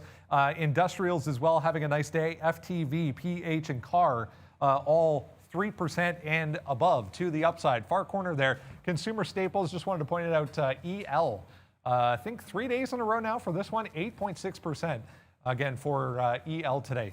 0.36%, guys, for the overall market. Back over to you. Thank you, Mr. Brennan. And now looking at 80s on Pinterest, I'm going out to the daily chart to remind myself where that secondary break happened just a couple of sessions ago through like 77. In case 80 doesn't even hold, which for the time being, it looks like it actually might not. I'm gonna cancel that order to go along through 77 on GameStop just because it's heading back in, and it looks like a little bit of weakness is coming into play. And that's usually the way it'll go for me on these breakout trades. I mean, I want it to be on just, like screaming momentum, and it's looking like it might be the other direction here as it just retook 70 on GameStop. So this is heading to the downside almost a little too rapidly. I was looking at a 65 break. Yeah, I'll probably still go with that. The only problem is if it had actually gone to 65 on this candle, that would be shorting into a halt, which is no way I'm going to do. If it calms down a little bit and then takes out 65, then I would look to get in that way on GameStop. Okay, guys, you want some fun? Let's have some fun. LAIX is now in the building here. We'll see. Okay, it's going to be out of the building in a couple minutes. If we break down below this 740 level, we're going to get out. We just tried it. It's not a heavy position. I was just noticing that this is going absolutely haywire right now. Volume started to pick up a little bit. So I said, you know what? If we're going to break, let's see if we do break that high. It does turn out that not even the high. I was just looking at $8 there. It tipped to 8 and then stopped. So we took it long again. What am I even long at? 80, some 88, some 90s, let's call it that. I'm only going to give this, we're almost out, to be honest with you. I'm only giving this to that 740 mark. I give it to about, and again, just another strategy. I don't mind sharing the plans with you guys because that's what we do. My plan is to get out at the bottom, at the completion of this wick right there. So the formation of the candle, 741, basically where the move kind of started. I just want to get out if it does come back to where it started. So we'll see if that's going to come into play right now. Honestly, my out, 840 VWAP, no, forget about that. Let's look up here, 930 if it wants to go. I know that's crazy, but look at the risk that I'm doing right now. I'm risking 50 cents less to try to make $1.50. So let's just, even more than that, let's see if that can come through. I don't know if it's going to. I just saw LAIX, and I'm tired of everybody posting that they made $5 million on these random stocks. So let's just wait to see what happens here, going to the upside. I'm going to put an offer right here at 930 and see if that happens. Actually, a good question here. Actually, got in the chat, and I'll answer it live for you guys. Someone asking, little later on in the session, do you change your share size? In most cases, that's going to be a yes. I think I did say that on the last break. I was going to take less shares of GameStop. When it comes to if I'm market making, I don't care. I use the same. If I'm trading like Sundial or Naked Brands, I'd probably tighten up the stop, risk fewer pennies, maybe expecting smaller moves, but then use the same share size. So I think every style is going to be different. I wanted to come back to CCIV. Of course, we've talked about this. It's like deal happening, deal not happening, what's going on, all the way back to the top. Now, it did have this, you're going to call it like a failed 33 break. I'll call it a failed 33.25 breakout that stalled at this 65 high. Now consolidation lower. If we break below, and this was sort of like a pullback level here at 33, even if we break below 33, I'm going to take a quick little short trade off this recent lower high. If it breaks the top, this could be one of those afternoon type plays if it wants to continue running. Let's try to remember in perspective, it's very, very close to its top anyways, this 34.50 level. That gives me a little bit more cover in terms of wanting to catch this rollover at 33, even if I'm using the tight stop. There's probably some people who who are long near that top, thinking it was going to break out previously. They're going to be happy to be able to get out flat. There's some profit taking from people that got long at 29.30, and they're in the money 10, 15% or so. So using these levels to my advantage, but was only on a breakdown. As you can see, it just broke to the upside, so no 33 breakdown. We'll throw that trade out the window and look for a top break now on CCIV. Yeah, good analysis. And that's the kind of stuff that you need to do, guys. We had the question earlier. I can't remember who it was. It was a $5 super chat, and they talked about having catalysts and whatnot, right? And I think that's a perfect example right there. Looking at levels, we know CCIV has that today. Some news there. We also Clover. There's lots of stuff happening today on some of these names. So LAIX. My dream is over. Womp, womp, womp. So we lost on that one. So I don't know. What is this? This is a fire thing here. I lost. Oh, Bitcoins. Yeah, Bitcoins. We can talk about Bitcoins. Ether right now, 1750. I think that's an all-time high, Brendo. Yeah, LAX is just nuts today. Such thin liquidity and just wide ranges right across the board in small cap world. Here's another one to look at, ATOM. This is not a small cap, but a mid cap. ATOM in the tech sector, 18% today, coming up to 41 here, guys. All-time highs. Took out that last little pivot there on the daily chart early on this morning. ATOM, you got to be kidding me. And there goes CCIV. So that just took out that new high. So it was a 65 top. So we'll see if it can't make a run. Remember, 34.50 is already the previous high. So you'll definitely see me take profit on that one. I just had to add that ATOS to my list. It's kind of crazy because we said today was going to be a day that there was going to be missed opportunities because there was so much to look at. I already talked about this one once, AACG. It halted to the downside and gave you another entry point short side. Iceberg order at 33.75, so I might trim my position on CCIV. Immediately it goes up and then finds an iceberg at 75. So I'm going to trim off a little bit because you have that 34.50 top that we have to work with as well. Maybe at this time of day as well, you might want to lower the risk. But AACG down 50% and still showing all kinds of weakness. This stock, just to remind you guys, this was also another one that came from like $2. So add that to the list of LAIX. They can go all the way back when there's no news, and I wouldn't be shocked to see this one do the same. All right, guys, so this is my paid job. I love trading, and I've been doing, obviously, this for 19 years. But the reason why I do this, and my number one job is obviously to be a father. And it doesn't look like she's too busy at school right now. So the mother is with her, but I guess F school, I guess, is what we're talking about right now. What's up? You're so beautiful and getting even more so with this mask. I hope that's a mask and it's not paint because she's one silly girl. So what's up with that one? And yeah, enjoy school. You should be in school, but you deserve a break here on a Friday. And yeah, we're going to watch WandaVision tonight. They love WandaVision, Neil. So they want to watch that. We're going to watch that. They get psyched up about it every Friday. So we used to love Mandalorian, and now that's going to be gone. But, oh, the Mighty Ducks series. My boy is a big hockey player. And biggest shout out to him as well. But yeah, that just touched my heart. So I had to show that to you guys. And I'm going to continue to do that as it comes through. Pinterest still on the downside. I see Brendan at the big board. Did you get ADA on there finally, Brendan? Let's go, Money Talks.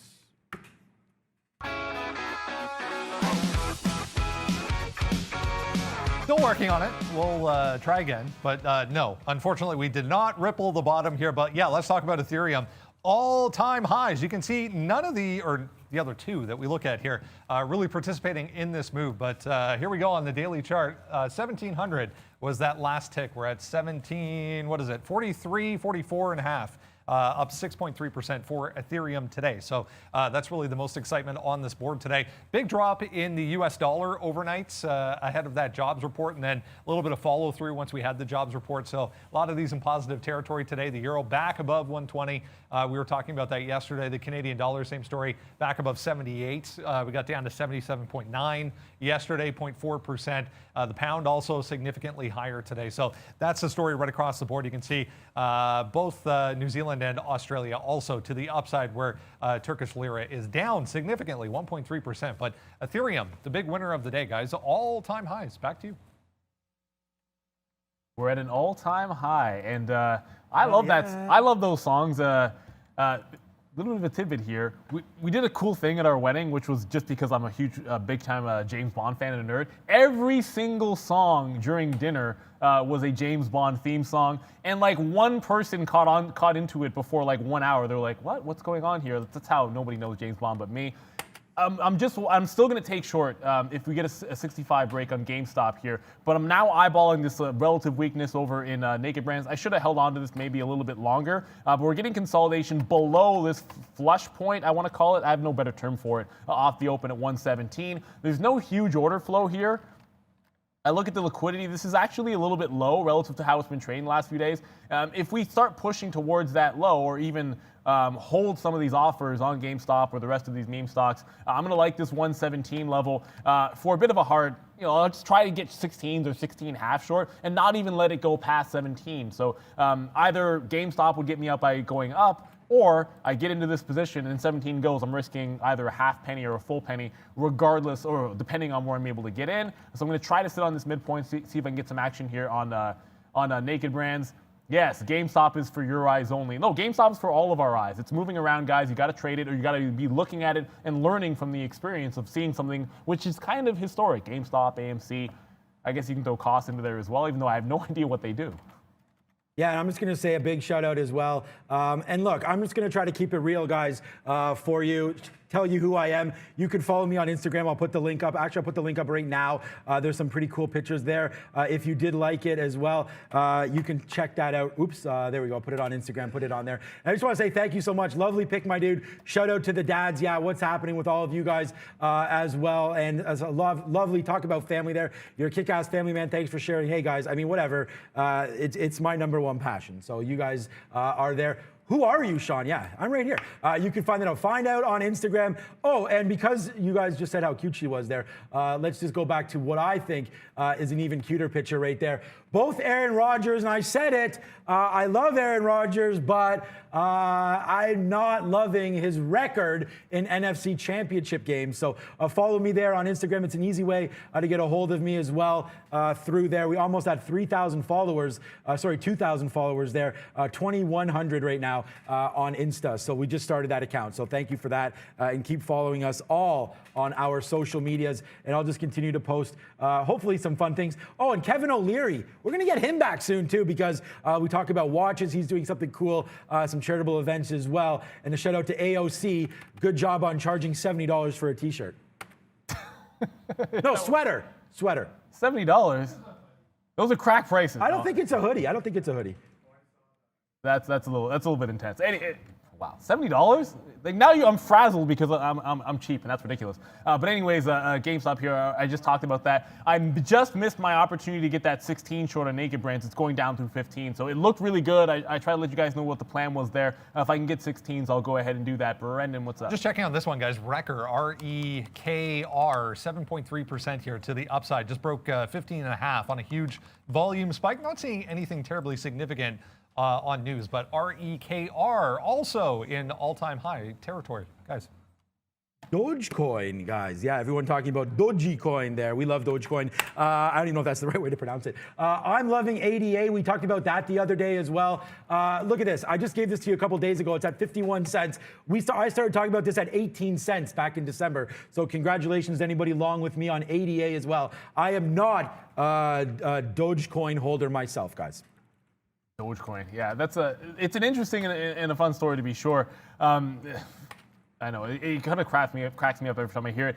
I was really hoping, and again, I was talking about Disney a little bit here, holding up relatively well. And usually that sort of bottom pick play is I wanted to consolidate longer, put in I guess a higher low. That just never even happened. Like it bounces off this level, goes through 180. There's almost no pullback in sight. So we'll probably have missed out on that Disney play. Looking in the right spot, I think, just not necessarily getting the entry point that I would have liked there, guys. So it is what it is. It's going to happen to you. Still eyeballing, of course, that GameStop. The other one, and I have a stop for that LAIX, which bounced off the bottom, Sean. But JG has not done that. So very, very similar, both these names. JG actually had some news, guys. You'll see it on our watch list. Second last, Aurora Mobile. Odd symbology for Aurora Mobile, but whatever, maybe it's something meaning that I don't get. But either way, this is the same pre-market low, so same thing that LAIX was doing, rounding out at that pre-market low after a massive pullback, and then it gave you a breakout trade. So, I mean, I have my order, I'm still gonna go short if it breaks 6 even, but at this point, if the same pattern were to hold, you could catch like a 7 even break.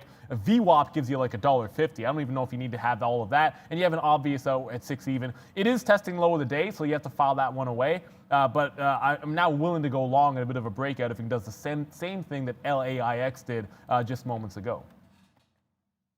Okay, so we've calmed down a little bit on Luck and Coffee. We can talk.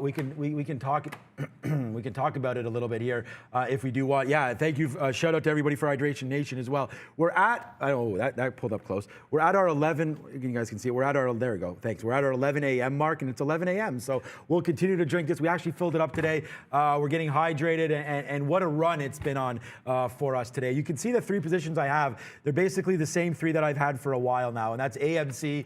Very, very light. It's not doing anything. We're just waiting to see if we can retest this VWAP again. 752, 753 is a go spot for me, so we got to wait for that. I could defend some of these bottoms, but you know, like I said, I'd rather wait for breakouts on these. I got to see some volume picking up. Like you could see what happened here, back down to VWAP, break, hold off that little, this is like, it's a doji star is the upside, which is right here. You could see that signaled the downward move, just like this kind of signaled that upward move. But you'd see doji stars everywhere down here, but I forget what they're called at the bottom. I'll have to look that up. But this was also had a VWAP break to it. So that's what made that a little more special for me, that play. And we're gonna look for something very similar right now. Although I do notice this 55. I'm wondering if 755 is a little bit better. Check back in. Neil's traded GameStop. I don't think you're close to perfect on that. I know you did have that one that you dumped a little bit early, but you've been doing really well considering this. And I think that GameStop and, well, look at all the halts, right? I mean, GameStop and AMC basically to sleep right now. Yep. Will you take, Neil, I'm going to ask you right now, I mean, it's not putting you on the spot, we're traders. What do you think about the 77 break or 70? Is there an earlier one you like? So, I mean, I had it. I canceled it. I still like the 65. The fact that we bounced off VWAP, so like anytime you get the breakdown where it fails like this and it's just traveling towards the low, then I take away the stop order on the upside because I don't want it to go, like if it goes from 66 through 77, you know, that's going to be like a 15, 16% move. And if it happens really fast, you're talking about a potential halt. I'm not going long break at the top on a halt. It's just not an entry that I would want. So once it travels too far down, I cancel the stop order. The same way if it comes back to 77, I will cancel my stop short through that 65 area. So you know that's the only thing. If it levels off close to 77, I just go put that order back in. But I'm not going to leave it out there when it's like $10 away from the price. So that's a constant adjustment I'm making. But I like both of those breaks, Sean. Whether it's 65 down or 77 up, it's just a matter of how it approaches the price when it comes into it, guys, that I'm constantly going to be adjusting.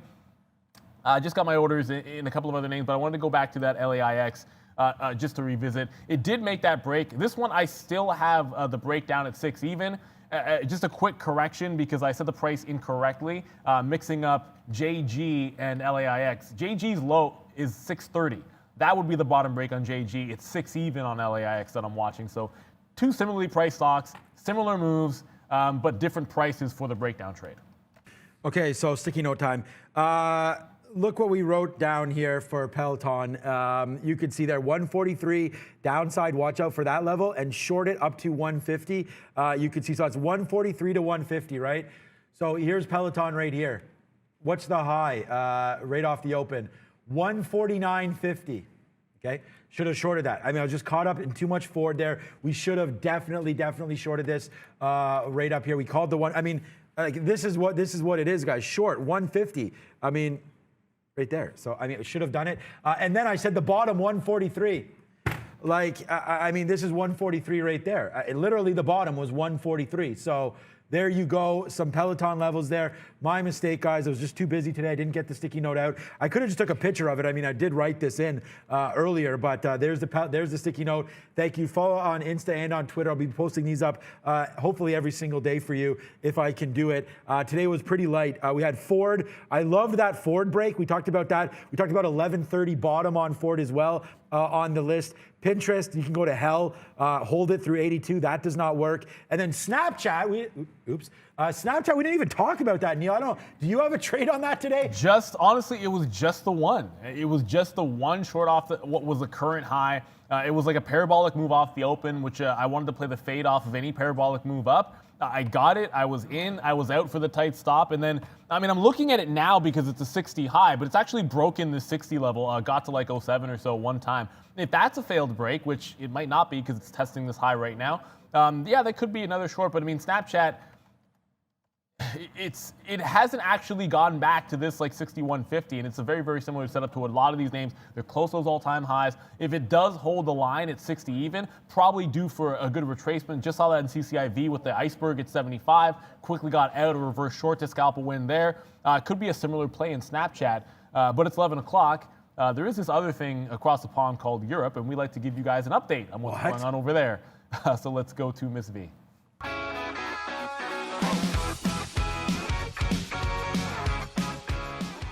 Hey guys, European markets are mixed at this hour. Switzerland is down 0.83%. Italy is up 0.86%. And France is up 0.86% also. Vinci company trading in Paris is down 0.28%, even though beating full year profit forecast. Back to the traders.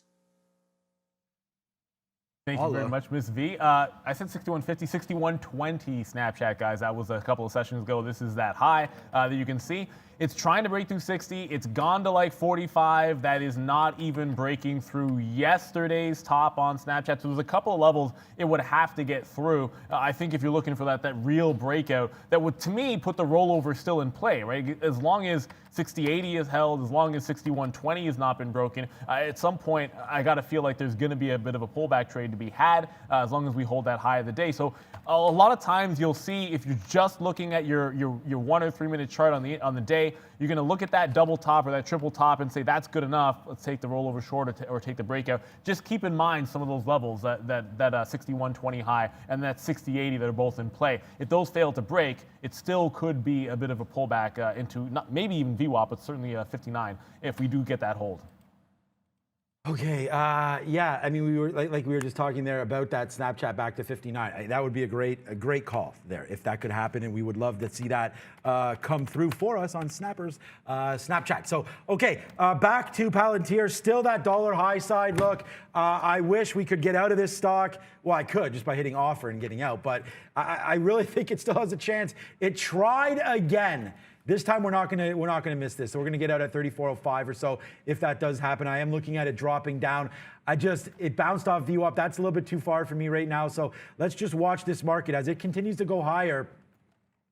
You know what? I mean, I only have 5% of this Palantir, so I don't really know why I'm talking like this. But we're not too much in trouble here with this stock. So we'll wait to see. But 34.10 is a good spot. We've got to make sure that we get out there if that does come in. So 34.10 coming through on Palantir. That's going to be my offer. If it hits that, we'll take that dollar and change win and run to the bank with that one. So we like Palantir.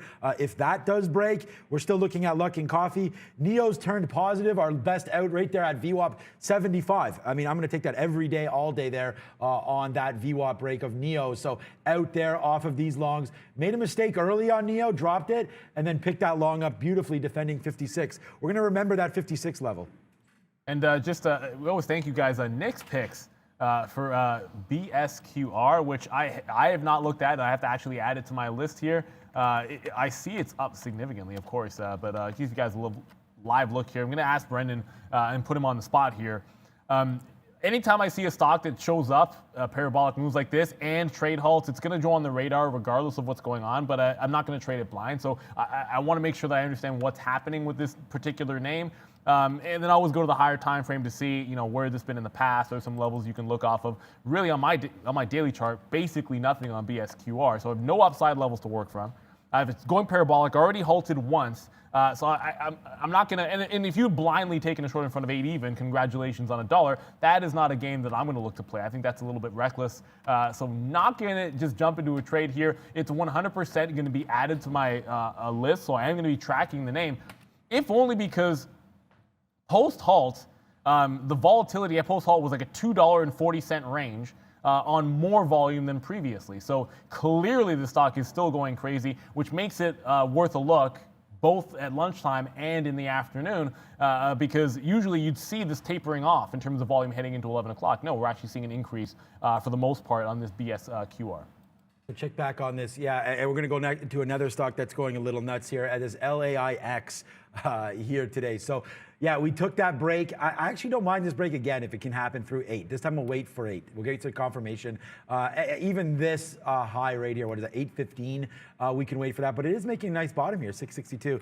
Don't know enough about the company to really worry about it, but LAIX, always an opportunity. CCIV, let's check back on that one. Looks like it's up now 9%. So CCIV here it is, yeah, 9%. Looking at these highs, man, 33.65. If it takes that out, we topped out there at 9.44, and then we topped out there again just now at 10.44. So an hour later, it travels all the way back to its high.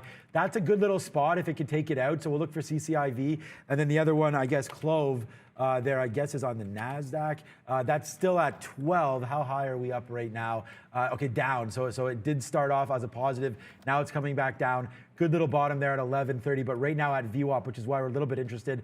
Some levels here, 1190, 1188 on Clover here, and then we'll see if that breaks to the downside, and if it does, I still think we can retest at 1134. I'm still drinking, but I'm getting tired here on a Friday. I wore this sweater because it's Hoodie Friday, but it's warm up in here. Yeah, I was gonna say a little bit of adjustment to the furnace or whatever. Furnace, whatever the heat in here, so it wouldn't be so hot, but that is wearing off rather quickly as it is getting hot in here. There's no actual news that we can find on this BSQR, so I guess it's just another like triple up on absolutely nothing. Look, if it gives you some halt reopen plays, that's probably the way to go. The first one was an absolute mess, so that's ugly. I almost don't like that. Snapchat is now at that all-time high, guys, so thank you, Brendan, for that note. We talked about that break to see if it would come. It actually, no, it did it go through? Well, I guess that's Evan Spiegel. I don't know who that is on CNBC, so that would make sense why Snapchat's breaking right now, talking on CNBC. I believe it's Evan Spiegel. Yeah, so the creator, owner, CEO, whatever, of Snapchat. So spreading the good word for Snapchat, it looks like. So yeah, that's just been going, wow, rocketing upside. I don't know what he's saying here. Apple's new privacy changes. So they're talking a little bit about that, and I guess Snapchat's privacy. So there you go. That's bad for them, though, the privacy changes. Yeah, I don't know what they're saying, but it doesn't look too bad for them today. But yeah, $61 looking to break out. Neil, we just talked about it. We brought it to your attention. This is the high, 61.50. Looks like all-time high yesterday, maybe, or I don't know if those are bad wicks or what. That's earnings maybe came out, but the day before was 61.28. So a 61 break should be pretty good here on Snapchat. We're going to take it. Yeah, I mean, I had a couple sessions ago, 61.20. I had as the high. I mean, it's probably splitting hairs here. Let's see what happens because it's about to break through. Oh, it does. Yeah, we missed it. Oh, no, we did get some. Okay, we got some 05s there on the high side. So let's just see what happens. You can see volume coming in on that break there. So here we go. We got 05s. Oops, we did it again, guys, right there. So a nice little move to the high side. Can we get 33s? Can we get 33s? Bang! Look, I'm not done trading. I'm not done trading, guys. 11:08. We look at Snapchat. There it is. Instant analysis for you. And this is what we do. We throw out the king hat here and we drop down the euros and the USDs. 55 cents in the money right there. Hells to the yeah as Snapchat goes. Did you get 61s, Neil? I had 61.20 is that high from yesterday, so I was looking at that level. I mean, I got 23, so I didn't get the 20 break. I still have a bit of it here, but I scalped some in front of that 61.50 area. I was about to say to you guys that the change, that privacy change, I mean, ultimately, essentially something that automatically comes from Apple users that they're able to identify and target as Snapchat, that is. Apple users are going to get prompted as to whether or not they want it shared. Specific ID, which in theory, some people would say no, which would mean less targeted ads and less revenue for Snapchat. That's a thesis. I don't think, maybe something's different here that I'm missing out on, but clearly Snapchat going the other way. I'm just here to play, we're playing the momentum on this play. It's a top break, it's an all-time high break. You gotta have it. I'm gonna hang on to the last third because I don't know where it's going, Sean. You know what I think about those theses? This. Let's just put this in our pocket, guys. This is one of your favorite animations there, and we'll just keep spinning it through because right now we feel like a laundromat here running cash through the change because right here, we're just running stock today. It's been a great day for us.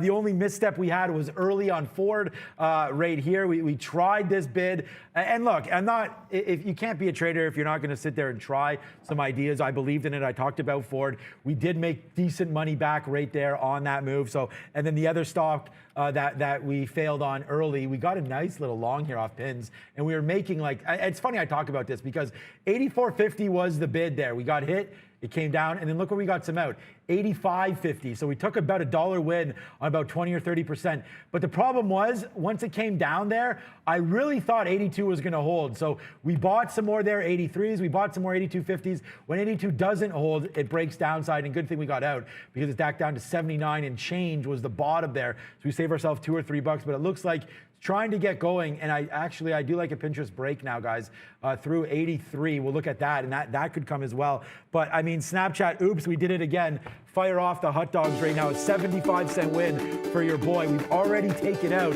2 parts there at 50. Thank you, Snapchat and Mr. Spiegel. Yeah, Mr. Spiegel, if that's a Spiegel, Schmiegel, that's too close to Schmiegel. I'm not going to make that joke for you guys. If it turns around like 62.50 or so, that'd be one way to get out. I'm going to give this a little bit past break even, however, if only because if I had the 61 long, I'd probably just trail it to like 61, but because I had the quarters, approximately the quarters, I'll give it back to like that 61, that same stop. It's probably too tight of a stop to have that 23, 24 as a trail. GameStop, remember 77, that's going to be back in play for me. It's just sort of lingering around here at 73 for now, but I still like that break if it does happen. The longer that it coils up, the better a breakout trade tends to be, so you can probably file GameStop into that category. Speaking of GameStop, I did mention another play that we've been making off of GameStop. Naked Brands, first time off that 25, worked. The first short I actually had was off this 15, missed my out, got back into 19, made my out that time, slid back into a long accidentally and got out flat. Then missed this trade here. I talked about this consolidation off of this 117. Should have been all over that 16 and just sitting in the money, chilling out as hopefully this heads to the downside. It's another consolidation. The longer this goes on Naked Brands, sometimes you can take it in almost every direction. And this, if GameStop breaks 77 up, and this is still 14 by 15, that is a hammer 15 long for me. Hammer time. Okay, so Snapchat up to 61, so it's gonna, it does go high there. We're long at 61. There it is, 61.20 drop off there. We do get out. It did rip up to the side, 70 cents in the money, and then Mr. Spiegel's gone, so we get out. Exactly. So a nice little win there. Bag. 3 times the charm for Snapchat, and yeah, crushed it right there on Snap. So a good little trade there. Normally I trade AMD. We're getting long in the day right now as it comes up. Thank you for joining us. Oh, which one is our? All of them. Okay, then I'm going to need number 2. Coming up on Monday at 11:35. You think we're tired now? We're going to have a lot of energy for you on Monday at 11:35. We go for about 45 minutes or so. We'll see how it goes. We're taking all your questions. It's an Ask Us Anything. So AMA, but Ask Us Anything. Valeria, myself, Brendan. Is Mark? Oh, Arun's going to be here. So that's a good one. So if you have questions about futures or anything like that, join us with Arun on Monday. It's $5. You'll get the link and you get to talk to us about anything. I made some great calls recently on that. Some people asked me for some long-term plays. We talked about J&J. That's where I was bigging up Palantir and things like that. So if you did want to ask us any questions, both myself, Neil, or Brendan, we're all going to be there on Monday. So it's $5. It's literally the only thing besides Super Chats that you could spend some money on with us as well. And speaking about Super Chats, I just saw one right there. Thank you so much for the $3 there. KMK Trailers, what's up? We'll go to Starbucks with that. Starbucks. You know me and Starbucks, right? Like, it's just one of those. Starbucks is tasty. I just have a thing against them. I did say the condition of Naked Brands. Look, I said hammer 15 long if GameStop was going through the high. So I'm going to patiently wait for like a fill on the way back down. I'll get into a position on a long side trade here because GameStop is going up. But I'm not just going to fire into it thinking it's going to go to 125. So I'm just going to sit on the bid for a few less shares than I would have taken on the break. On Naked Brands, here we go. Actually just got the fill at 15. And I'll probably more likely to just start scalping it out like half at 16, some at 17, just because GameStop didn't take out the high. If GameStop had taken out the high, this would be like a hold it to 120 type of trade. But that's not going to be the case here just because of the nature of what's happening. And of course, as I say it, it starts to go up for me. So this is going to start working out for us. This order, 200,000 shares seems like a lot. It's not too much, and it's not going to scare me a lot. But I think 120 is a reasonable target for this 115 long. Brendan? Sorry? Here we go. Westwater Resources, guys. We'll talk about some clean energy names moving around here. Just had an alert on this one. WWR, remember this one up 15%. It was just when we broke that high on the daily chart, which was about 905 down here. So huge volume came in. 15% once again today. WWR, guys. Okay, we'll find out more. Like, you remember you paid the $5 but lost the link page. I think we'll double check on everything, guys, but I think we'll talk about it on Monday on how you get it. I thought we'll make sure you guys get it. Yeah, there was something about the community page, stuff like that on our subscription. So we'll find out exactly the best way to do it, but it is on our community page there. You'll see that link on Monday. Though I don't think there's a link right now at all, but I have no idea what just was said in my ear. But we'll get to that. That's on Monday. So if you guys can become members, that would be fantastic. Neo, guys, breaks to the high. And we haven't seen Valeria much today, but there she is right there on the screen. Superman in the building now as we turn positive on NIO. Only 2 negative stocks and we've traded 8. Throw it to whatever that was, guys.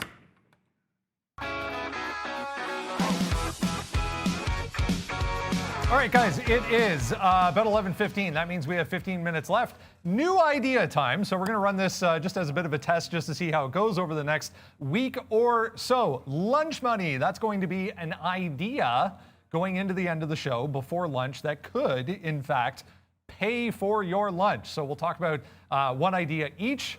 We'll walk you through, what to look at, the levels to look at, and then we'll check it out maybe tomorrow as to how they played out, or Monday, obviously, as tomorrow is a weekend. I will start things off, guys. So we'll all take a turn here and talk about an idea that might still come to fruition before lunch or even after lunch that could still pay for your lunch. So let's jump into my screen here, guys. We'll talk about AREC. I'm going to go AREC to the downside. Heads up at $6. I mentioned early on there was a clear buyer that was buying this thing on the way down in front of 6. You can see it was resistance in the pre-market before you got that squeeze. But if we can, if we can get through $6, this thing has a long way to go to where it was yesterday, 5 still, but going to need some volume. So I'm going to go AREC, downside, guys, through $6. Who wants to go next? So I have to go twofold here. One, because it's sort of a bit ongoing, and it's going to be I thought this was going to happen at lunchtime. We could use this for the segment, but I'm already in that naked branch position. It's that 15 to the long side, and I think it's going to still be in play using this level, that sort of 113. And the reason I like it is I got into a short on the way down because this was previous resistance at that 14, and now it's turned into support. Now, yes, I'm already long in front of it, but keep in mind the catalyst is some of these meme stocks, and GameStop continues to try to break to the high. It hasn't happened yet. So what I'm simply saying is, if we get a top break, and I like that 77 on GameStop, and there's another squeeze up, this Naked Brands is going to give you an opportunity both off of this 114 to long in front of it, but also this previous 18 to 20 tight level that it had in the pre-market. So you look for that push to the upside.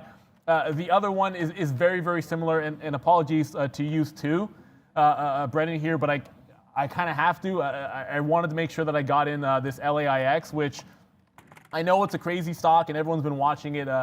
There's still no news to this one, guys. And people talk about power hour all the time, and I know that's technically speaking the last hour of the day. But when I give like afternoon type of, if it holds this level, potential breakout through this, watch out for the high day kind of thing, that can happen at 1 o'clock, 2 o'clock, 1:30, 2:35. I have no idea. I do know that this has managed to hold this low at 630. I do know that I like it and still have an order to go short if it ever breaks 6 even, but it is bouncing. Now, I don't necessarily want to be long it right now, but if we have not broken this by like 130, this downside here, and we're still hanging out below VWAP, I call it like an 835, 840 area break.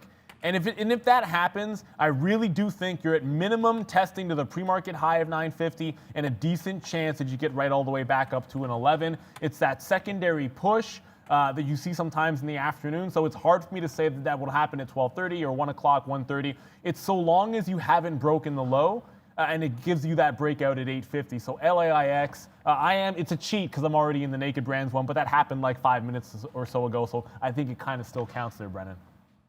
Okay, and mine is Pinterest. I just think you could go long right now. So this is going to be my call. Write it on the board, Brendan, right now. We don't need to wait for a breakout or anything like that. The idea is, we'll figure this out. We're typing it right now as we go. But Brendan will put them on the big board. So my call is going to be Pinterest. And again, it's lunch money. So we're going to work our way through this. We're just discussing this for the first time. But I think like right now, boom, 82.50. So you're going to try to pay for your lunch. My call is Pinterest through 82.50. So that's the call for me, Brendan. Pinterest, 82.50. Let's see if it pays for your lunch. You can use that. And I'm going to do a pretty tight stop on this one.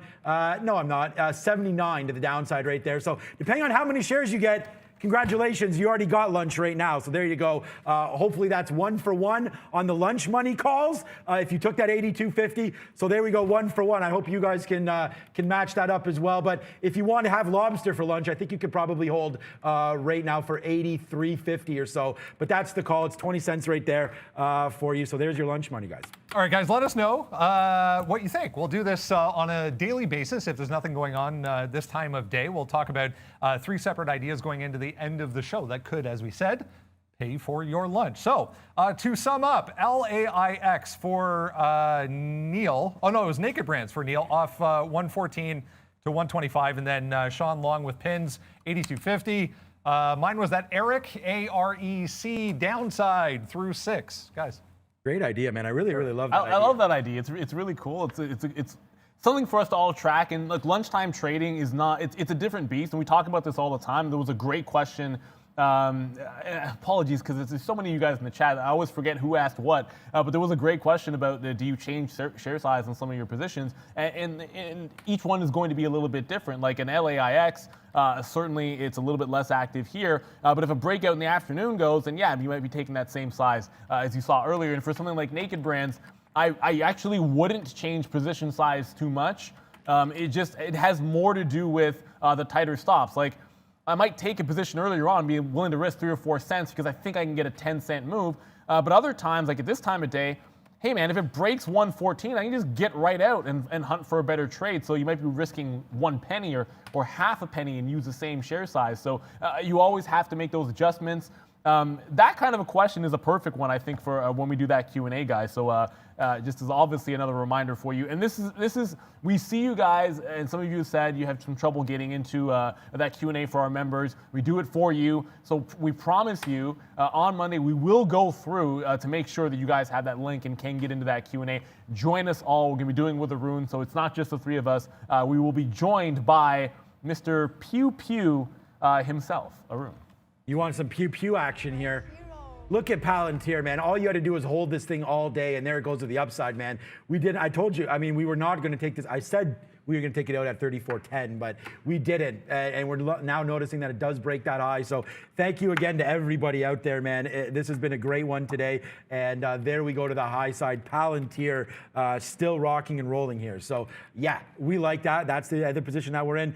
And then AMC, yeah, I mean, this could have been a lunch money trade, but it still has to break. So it may not break. So you may not get any lunch money because this may not break that 752. So we'll just watch our pins and see if that can go. And I'm just waiting. If you are going to take AMC, look at the volume, man. Died off. There was only one little spurt right in here, about 10 o'clock-ish, 9:50, where it started to go. And that was a good trade, obviously, to the upside. But really, we have littered full of great trades today. NEO was great off the bottom. We waited for that to settle down. We took that to the moon. We've traded some Ether today as well. That's been a good trade for us. Luck and Coffee's been fantastic. Like, these are shorts, guys. Okay, that's been fantastic. Ford, not fantastic, but I still think we can go on this name. So I guess I could have done this one for lunch money a couple of seconds ago at VWAP, but right there, I still think Ford can go. That's another negative stock for me. And then Snapchat, we destroyed that on a quick one. This was 5 minutes, and we don't talk about P&L, but we put some money in our pocket there in a quick 3-minute trade there on Snapchat. So all is well, guys. I see somebody talking about WWE. Shout out to Vinnie Mac there. I guess down 7% today off earnings, not really moving around too much. WWE. I know they just came off Royal Rumble. I don't even know who won. Put in the chat if you guys know. Yeah, I have no clue either. Did that even make our earnings board? WWE not making the earnings board. Oh, I guess. Well, we never really traded. I just want to. I can show you guys this chart here. I actually got out of the rest of my Snapchat. I was trying to hold some, but it snapped up, pardon my pun, through 62. And when I catch a fail break, I kind of said to you guys 62.50. If it fails up there, I'll get out of the rest of my trade. Now, I had to take profit, so it's actually going to look purple. This was not a short sell. I wish I was short at this price. I'd be in the money $1. It's not true. I just got out of my long at 61.70 there. So it's still going to be a nice win off of that break, but when it gave the fail break at 62 even, I was already looking at that 62.50 area as the first potential turnaround. That'll get me out of that long. If it comes back to like 59, remember, it was like a previous top at just above 59 and then some consolidation at that price. So have a watch for that in the afternoon as well. So Sorry, go ahead. no, I was just gonna say, guys, lunch is on me today. That's it. 82.80. Take it out right there. Take your 30 cents. I don't know how many shares you use. That'll depend on what you use for lunch. But right there, Brendan, we're gonna go 1 for 1. Put that on the board right now. That's your lunch money trade right there. 82.90, 83. We'll take that. I mean, take out half if you really think this can go higher. But there's the break right there. That's the purpose of the segment. So right there, 1 for 1 with lunch money. And we'll see. Like I said, I still think pitchers can go higher. So we may even get back to the high of the day up here, 86, 87. So good on you guys. Maybe this could be your weekend gambling money. The only thing I really like this weekend, and again, we can talk more about this, and we'll ask Neil for his call here. It's Chiefs -3. So I'm going to take the over. Easily. Over is 56. And then I think I like the Chiefs on the money line. So that's my call. I like the Chiefs on the money line. I definitely think that's good. The only difference I'd make, and I don't know what this prop is opposed to the over. I'd probably want to play like the Mahomes like over under on pass attempts. I think yards is 357, which I prefer the attempts. He had the toe issue. I think they're not going to be able to run the ball against that Tampa Bay line. So I think the over, depending on, it's not crazy. I don't want it to be crazy on the over on pass attempts, but I go for that. You talk about earning your lunch money. I mentioned this one to you guys a little bit before the segment on Naked Brands because I wanted to make sure that everyone could see it. It was at 14.50 tight consolidation. You're able to get that 15, whether you got it on the break or whether you got it after it went up. Either way, you could still have it. I have already been able to take some of it out, and now it's starting to hammer away. Remember there was that 170,000 shares at the offer? Yeah, it's very slowly chewing away at that. So it looks like we are headed towards that 120, but I also I'm a fan of Andy Reid, so I kind of hope that the Chiefs pull this one out. I still have some lingering hate for all the trauma that Tom Brady has caused me over the years as a Buffalo Bills fan. So it's very, very difficult for me to cheer for him. He's obviously a champion in every respect, and I am literally watering at the mouth over this. Over this is what is going to be our national day here. So let's go to Miss V, so you guys can also be watering at the mouth. Thank you, Neil. And hey, guys, thank you very much for spending this trading week with us. Have a beautiful weekend, and we will see you on Monday at 8:30 a.m. Eastern Time. I wish you a happy National Nutella Day. If you don't like Nutella, see, this is the thing. There's just certain things in the world that are just delicious. And all of the love, it doesn't matter. This is on waffles here, and I'll take that all day, every day. You can put it on Wonder Bread as far as I'm concerned. It'll be delicious. I mean, I'm just assuming your kids like it too, Sean. I mean, hazelnut is key. Okay, Neil, it's 41.5. Oh, that's an over. Yeah, so that's the over. So that's 41.5? That's minus 125. It's 41.5, and it's 39.5. For TBZ, Tom Brady. So we'll see a couple more passes. So Neil likes the 41.5. I like the over 56. I'm sure Brendan will be watching it, but I don't know if he really has an opinion on the gamble. We'll ask him who he thinks is going to win. Pinterest just stops at 83 there. So that's a good little trade there as well. And National Nutella Day. I know, Brendan, you have a little bit of a sweet tooth, but that may be too sweet. What's your opinion on Nutella, Brendo? Sure, why not? On top of waffles, though? I don't know about that. Speaking of food, guys, outside of Super Bowl, betting, sports, obviously football, it's a huge food day. So what's on the menu? I want to know what's on the menu for Sunday. Ribs. Yeah. I think we were just actually talking about this yesterday, what to do. I think we decided on some wings. I think definitely has to be done. I'm a barbecue kind of guy, so regardless of the snow, I'll be out there barbecuing. Follow me on Instagram for that one. You'll probably see me freezing. And then you gotta have the guacamole, whether or not you're dipping whatever in there. If you're gonna stay healthy and do carrots and things like that, that's fine. But I like a little bit of pita, a little bit of chips there, some guacamole. If there's one day that maybe you don't follow, nutritional guidelines, I think Super Bowl, and then you got to have that smooth, cold one right beside you. So we'll have a couple of those as well. Super Bowl is not really a scotch kind of day. It's a nice little cold, refreshing beer kind of day for your boy over here. So I have to say this because this is actually true. You say it's not a scotch day. Every time the Bills were in the playoffs, I was celebrating early, before the game was done. I was having the blue label in the second half when they were leading, and that was actually a good luck charm. I didn't do that when they lost. the AFC Championship game. I wasn't confident enough to whip it out, so I apologize to all the Bills fans out there. I went away from my tradition. I will be having scotch, but my beer of choice is Innocent Gun. It is absolutely delicious. I'm not advocating anyone drink it. I just think it's fantastic. Today's been a fun one. Thank you guys so much for the super chats, for the love. Join us on Monday, of course. After show, we will have that Q&A. And if we're going to give you guys the link, we'll make sure all of our members can get it. It's very, very important to us that all of you that want to see it have a chance to participate. For the entire team, for Ms. V, still away another week on the quarantine, but doing a fantastic job in her absence. For man Sean Katina, for Brendan Wickens, looking smooth as always with a nice haircut, I'm Neil Roberts. Good morning, good afternoon, good evening, wherever you are in the world. This is Trader TV Live. We'll see you next week. Bye, guys. See ya.